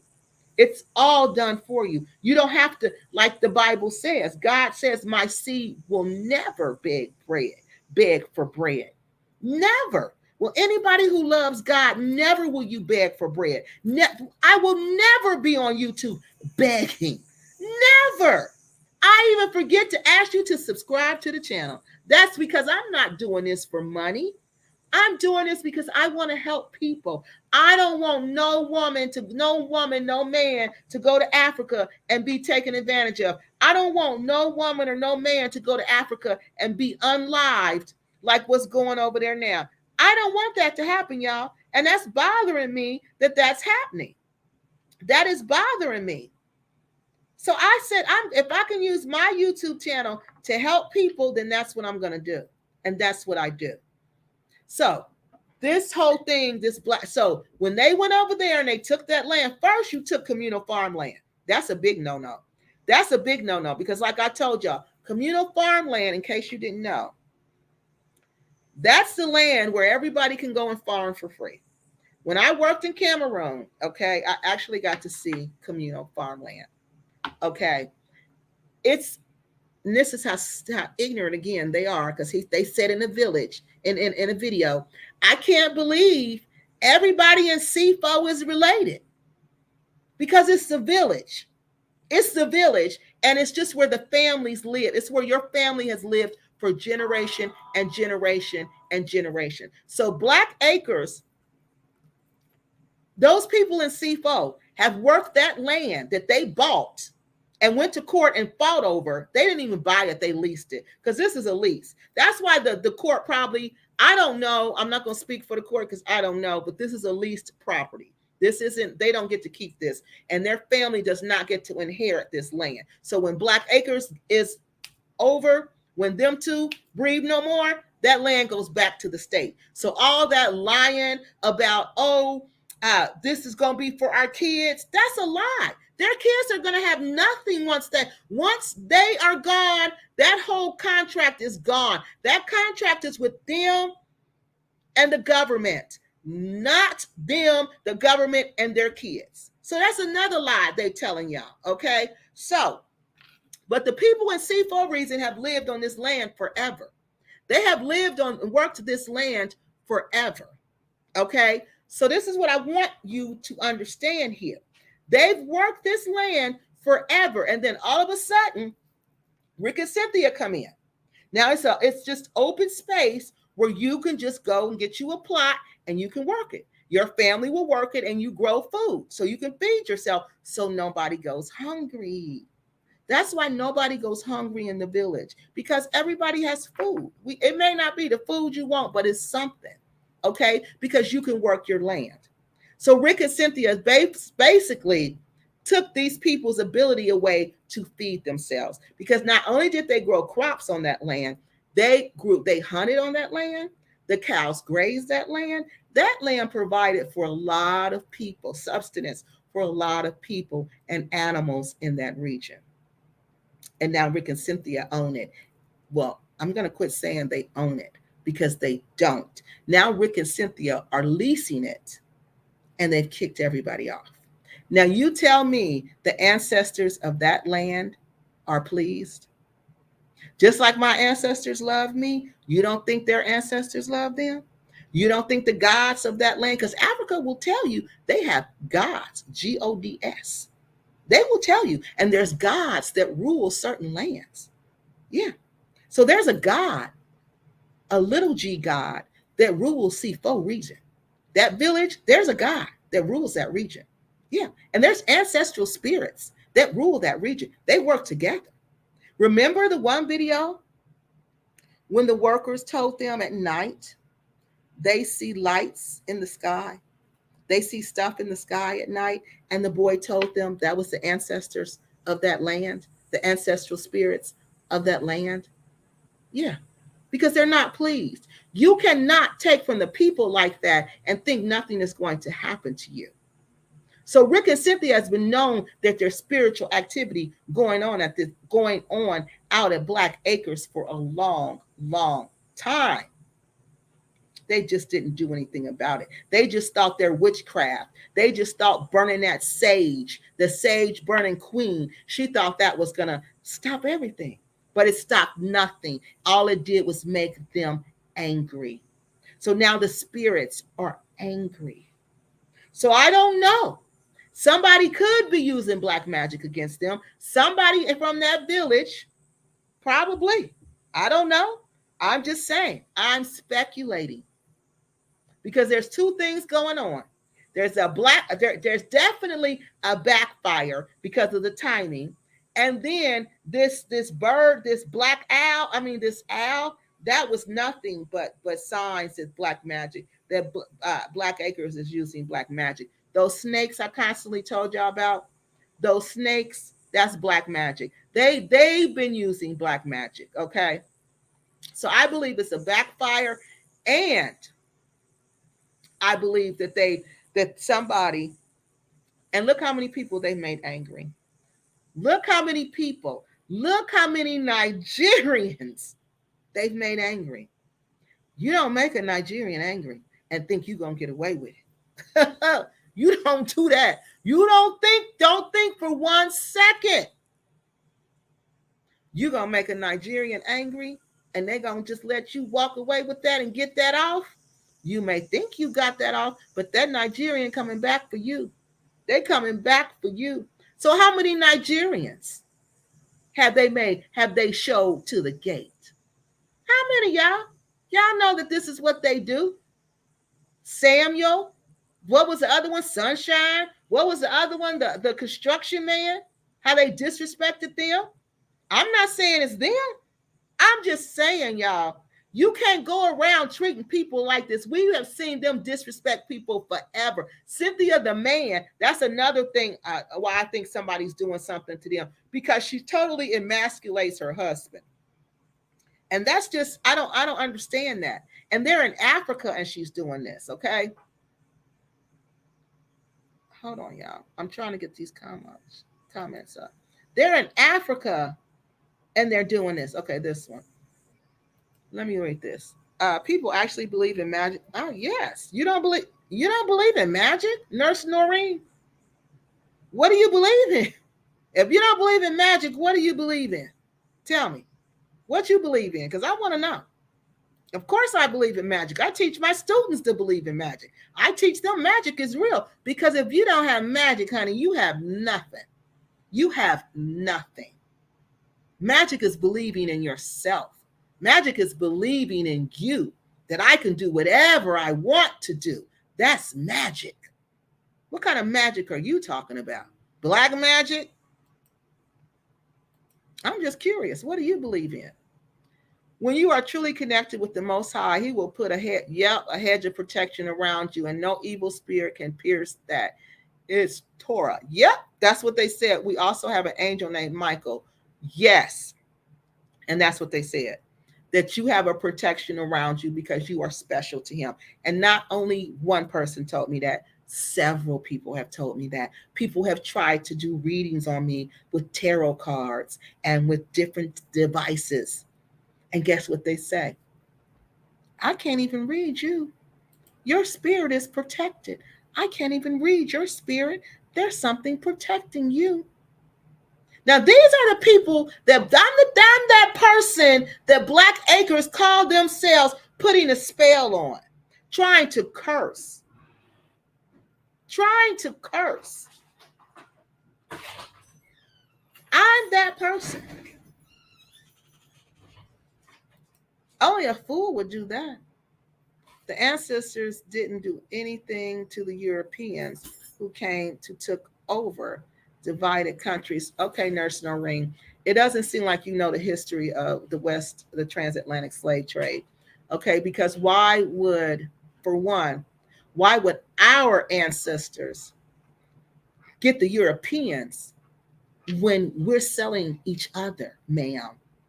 The Europeans didn't come and take nobody. They took nothing. And I know that's not proper English. I'm speaking Ebonics right now. They took no one. They took no thing. We willingly sold each other. We sold each other, ma'am. And our ancestors have come for us. Why do you think so many things are happening in Africa? Why do you think so many things continue to happen in our community? Why do you think hurricanes happen year after year after year, and they come from West Africa to the Americas, and they go down that same route that they brought us through? So my question to you, Miss Noreen, the lady who doesn't believe in magic, why would our ancestors attack the Europeans when we were selling our own brothers and sisters. To this day, you get the white African, he'll sell his own mama. Same here. You get the right African American, he'll sell his own mama. So I'm waiting for your response to that. Angel sent by TM watches over us. His name is Michael. Yep. He's the archangel. Yeah. And he's the warrior angel. He goes and fights for you. Yeah. So now, this is what I think is going on at Black Acres. And y'all, I'm not going to stay on here long. We've been on here 2 hours. I got to go. I got to get ready. So look, y'all. This is seriously what I think is going on at Black Acres. I think that it's the backfire. And I think that somebody is black magic in them. And I think those ancestors of that land is just whopping their head. I think they just whopping their head because they gave them sign after sign after sign that they did not want them there. They even now on the day they was moving there. Now, just how many more signs do you need? Now, both way, they're blocking traffic in both directions. You cannot get out to C4 region for nothing. C4 village for nothing.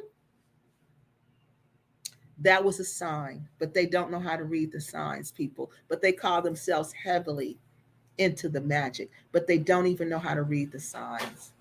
They have no clue how to read signs. So then they get out there, and they've only been out there a month. And the day after they get out there, their truck is broke down. They have no vehicle. They're in a house with no windows.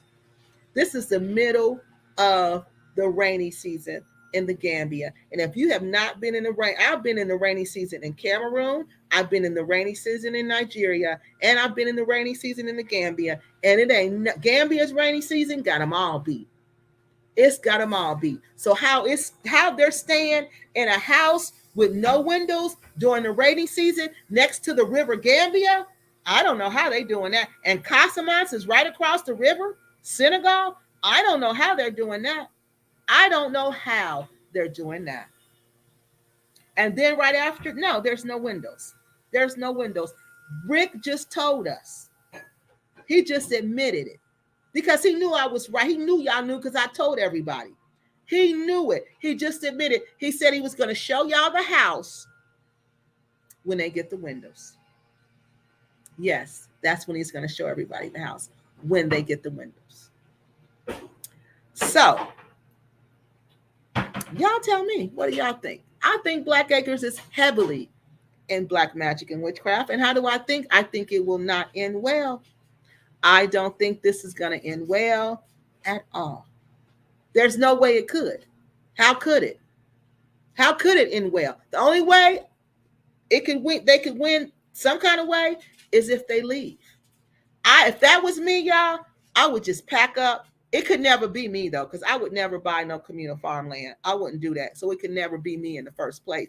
But if it was me and this was going on, what I would advise them to do, pack up, leave, give the land back to the ancestors, apologize for everything they've done, and say, I'm sorry, and just leave. Just leave. I don't know if they need to go back to America, but I know they need to leave there. They need to leave there, and they need to leave there ASAP. Did y'all see the dog the other day staring at the tree? Y'all probably don't watch it like I do, because I watch them for research purposes now. That's what I'm watching for, to collect data. So I watch them faithfully, and I watch every little thing. And this dog, you know, dogs see spirits, okay? So pay attention. If you see your dog just staring at something and it's not there, nothing's there, but your dog is like in a trance, there's a problem. There's a spirit there. That little cute dog sat there at that tree, because them dogs was cute, y'all. I love dogs. That little cute dog sat there at that tree, that little black and white one, and he looked up at that tree. I think it was Honey. I think that's the dog's name. Looked up at that tree for I don't know how long. Rick couldn't see nothing. Cynthia couldn't see nothing. They went over there, and I was even looking. There was nothing there. but the dog saw something. Even the other pit bull came over there, and she sat there looking up the tree. She saw it too. There's spirits alive and well at Black Acres. There's spirits alive and well in West Africa. That's why I don't fear, like when I go to West Africa, because I know my ancestors come from West Africa, and I know my ancestors take care of me. I know that. So I don't walk around in fear. But if I feel fearful, I'm not going. I'm not going. Just like this trip now. I said, God, if anything happened to stop me or anything stumble, I ain't going. I'm cutting the whole thing off. I'm cutting the whole thing off. So I remember my passport. They was talking about my passport was going to take months to get back. Guess what? I got the passport right away. The passport took about 6 weeks. So I'm like, okay, because if my passport wouldn't have came back, I wasn't going to argue with them people. I wasn't going to fight with them people. I was just not going to go. Because I said, oh, that's a sign. I know how to read the signs. And then what was another thing? Oh, my vaccines. I said, oh, if I can't get these vaccines, if it's going to be a problem, I'm not going to go. Y'all, all the vaccines were still good. All of them were still good. And I'm like, oh, okay. So then I had problems with the housing. I told y'all that. This time it was unbelievable. This trip I had unbelievable. Twice I almost got scammed. Twice. And the only reason I didn't is because I kept listening to my voice. My voice kept telling me, no, read it again, call somebody, ask more questions. This man, let me tell y'all real quick. He was trying this. The first one, the house was trash. It looked at nothing like the pictures. I'm going to show y'all the pictures. I'm going to do a video when I get there to show y'all.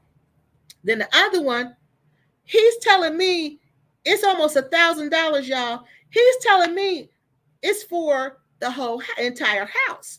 But when I read the description, the details, it says a 1-bedroom apartment. And I'm like, wait a minute. I know in Africa, they will call your bedroom an apartment. Okay. I kid y'all not. They will call your bedroom an apartment. Like inside the house, your bedroom will be the apartment, and they'll rent out each and every bedroom. So it's a 4-bedroom house with individual bedrooms. So I'm like, no, this don't sound right. If this was the entire house, it would say 4-bedroom house. So I had my family go check out the house. They was like, oh, it's a real nice house. Real nice. Everything is on the up and up. But something inside of me kept saying, no, this ain't right. This ain't right. So I kept remembering Miss Stephanie. Thank you, Miss Stephanie. Y'all know Stephanie. I am Habasi. I think that's her name. Her. Because she said, I kept hearing her in my head. And she kept saying, they will tell you that you renting out the whole house, but it's really just the room. And I think that happened to Miss Stephanie twice. So you know what I did? I called booking.com. And I said, is this booking for the whole house or just an apartment in the house, which is just a bedroom? Do y'all know it was for an apartment in the house that was just a bedroom? Now, these people thought I was about to pay $1,000 for that. Are you kidding me? For that? But what if I wouldn't have checked? What if I wouldn't have checked? What if I wouldn't have been listening to them voices in my head and would have just gone by what this man said? What if I wouldn't have done that? Then what? Then what? No, then I would have been sitting in that house with. I don't like to be around strangers, y'all. When in my real life, I'm a very private person. I don't socialize at all. I am a true introvert. Okay, I love being an introvert, and I don't mix and mingle like that. So to think about having to live in a house with 3 other people that I don't even know. That was just making me, I had developed so much anxiety. And I was like, this is just ridiculous. This is ridiculous. And then I had to find I had like 2 days to find a house. 2 days. And my trip was coming up like soon. And I had 2 days to find this house. And I found it. I found it though. But come on, people. Come on. Nobody should have to go through that to go to Africa. Why? Why do we have to go to a place where our grandparents come from? I should be able to go to my grandparents' home anytime I want to without any problems. But because my money is worth more, I'm treated differently, even though my DNA will tell you this lady her ancestors come from Cameroon, her ancestors come from Nigeria, and her ancestors come from Mali. And the other 20% is Norway and Sweden. Okay? So even though my DNA, it had no Native American, no nothing. Do you hear me? European and African. That's it. That's what I am. European and African. That's it. Now, I'm at over 80% African. I should be West African. I should be able to go to them countries whenever I want to, and I should be able to be treated with respect, dignity, and honor because my grandparents come from there. My great-great-great-grandparents come from there. The ancient ones come from there. And this is how they treat us when we return. And y'all think our ancestors who come from that,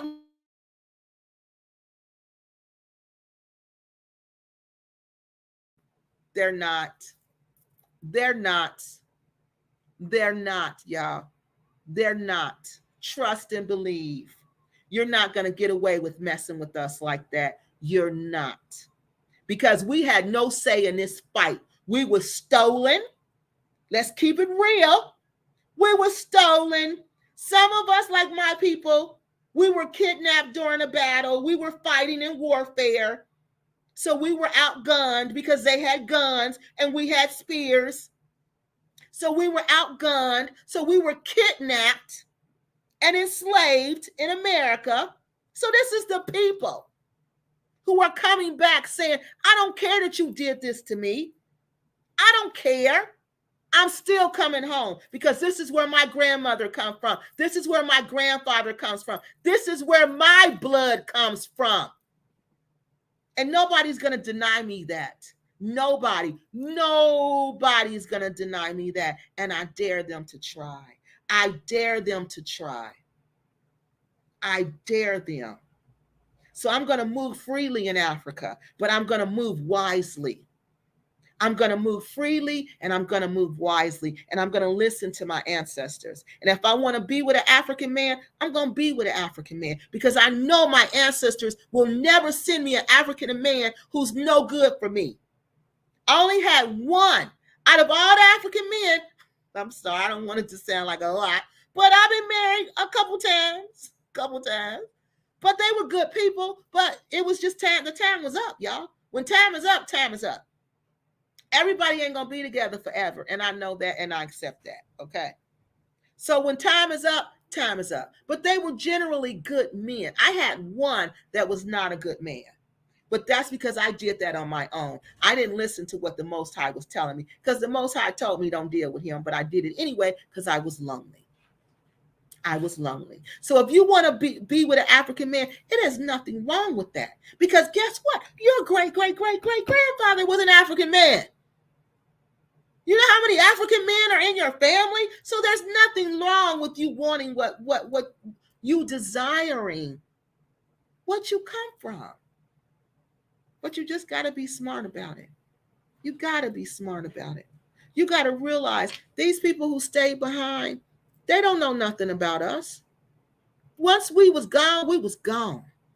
They don't teach our history in their schools. They don't teach them the African American is you.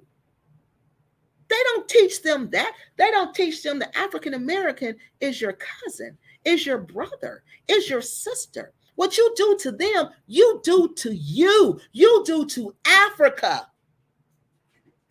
And Africa can't have no peace until they treat us right, y'all.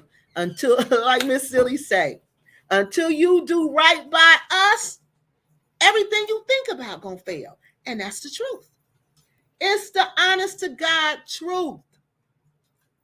Because we are the sons of Africa, the sons and daughters of Africa that they sold into slavery.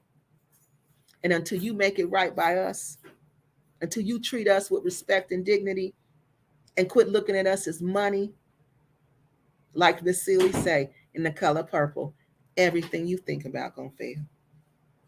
All right, y'all. That's all I got for us today. Just stay away from Black Acres. Everything gonna fail for them. I'm just gonna keep it real with y'all.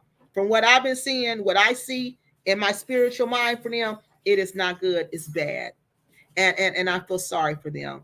But I told them what they need to do. They need to give that land back. They don't need to take a dime. They need to give it back, and they need to apologize. They need to apologize, and they need to ask God to forgive them for their sins and for their wickedness. And then I don't even know if that can stop the black magic. I don't even know. Because you see right after that, the boy cut his hand. After they killed the owl, the boy cut his hand. The next day, the boy cut his hand. I wasn't talking about the slave trade. I was referring to the colonizers, the Dutch and the South Africa. Well, okay, the colonizers, what's the difference? They kept them in Africa and treated them like a dog. They treated them like... So the colonizers was the white people who kept them in Africa, y'all, and who treated them like slaves. So they're the same people. Why wouldn't they do that to them? Because how do you go in somebody else's country and become a colonizer unless that country lets you? How much sense does that make? Why would our ancestors punish the colonizers? The colonizers didn't come in there like that. The South, after a while they did. After a while they did. But let me tell you something, Miss Nurse Lady. They couldn't have never got a hold of South Africa until they killed Shaka the Zulu, okay? And you know how they killed Shaka the Zulu? Because his brother, ma'am, his brother is the reason he's dead. I'm not sure if Shaka Zulu's brother is the one who killed him or if he set him up for the kill. I can't remember right now. But after they got Shaka the Zulu, they got South Africa. And after they got South Africa, because remember, they had guns by then. Shaka was still fighting with a sword, but Shaka could fight. The South Africans could fight. And then they came in there with that gun. They still couldn't get Shaka. But they could when his brother got him. His brother set him up, Miss Nurse Lady. You didn't know that, did you? So why would our ancestors punish the Dutch when Shaka's brother is the reason why South Africa is the way it is now? Shaka was fighting them. He held them off as long as he could till he was betrayed by his own brother. Yeah, just like what's going on with Black Acres and the rest of the repats in the Gambia. They're betraying each other. They're using witchcraft on each other, black magic on each other. We're doing this to each other. What was done to us was no white man, no purple man, no green man. It was a black man. It was a black on black crime. So please get your facts right. Get your facts right. The white people couldn't have done nothing to us. The West Africans were kings. The kings ran it all. You had to prostrate before them. Prostrate before them. You know what that means? That means you had to lay down flat on your face when you talk to them. And you really think the white people was running stuff? You really think the white people were running into Africa just taking slaves and leaving? They were after a while once they got a gun. But in the beginning, no. We made them comfortable. We let them get comfortable. And then they started doing this. All right, Miss Noreen. So get your facts together, ma'am. Don't blame white people. You giving them too much credit. They looking like, what? We did all of that?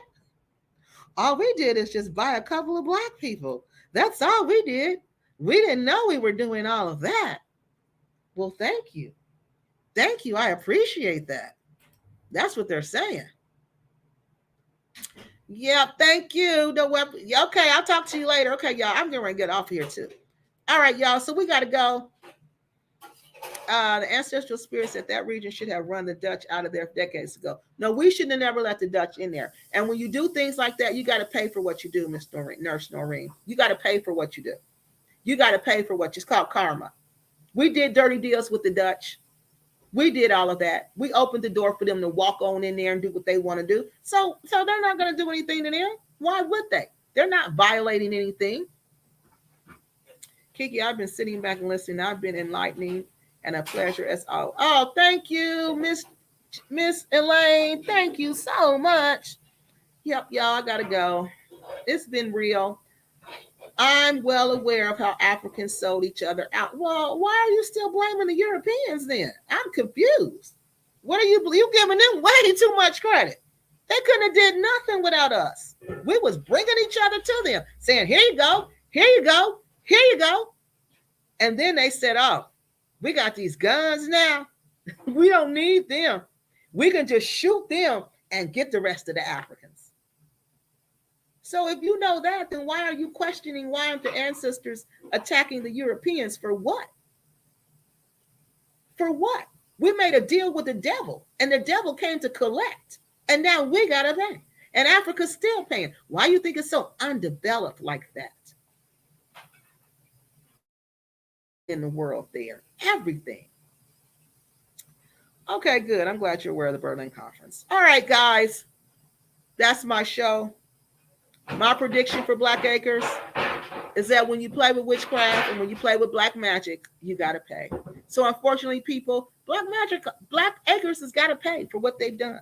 That karma is going to come back for them. No matter what you do. I don't care if you give, I don't care, alms to the poor forever and this day forth. You still got to pay for what you've done. You generate bad karma's going to come back on you. All right. So peace and love. I think Black Acres say that. Do they say that, y'all? That's how much I've been watching them. I don't want to start sounding like them.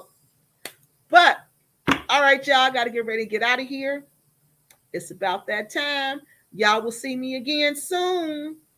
And I love y'all, and please take care. All right, have a great one.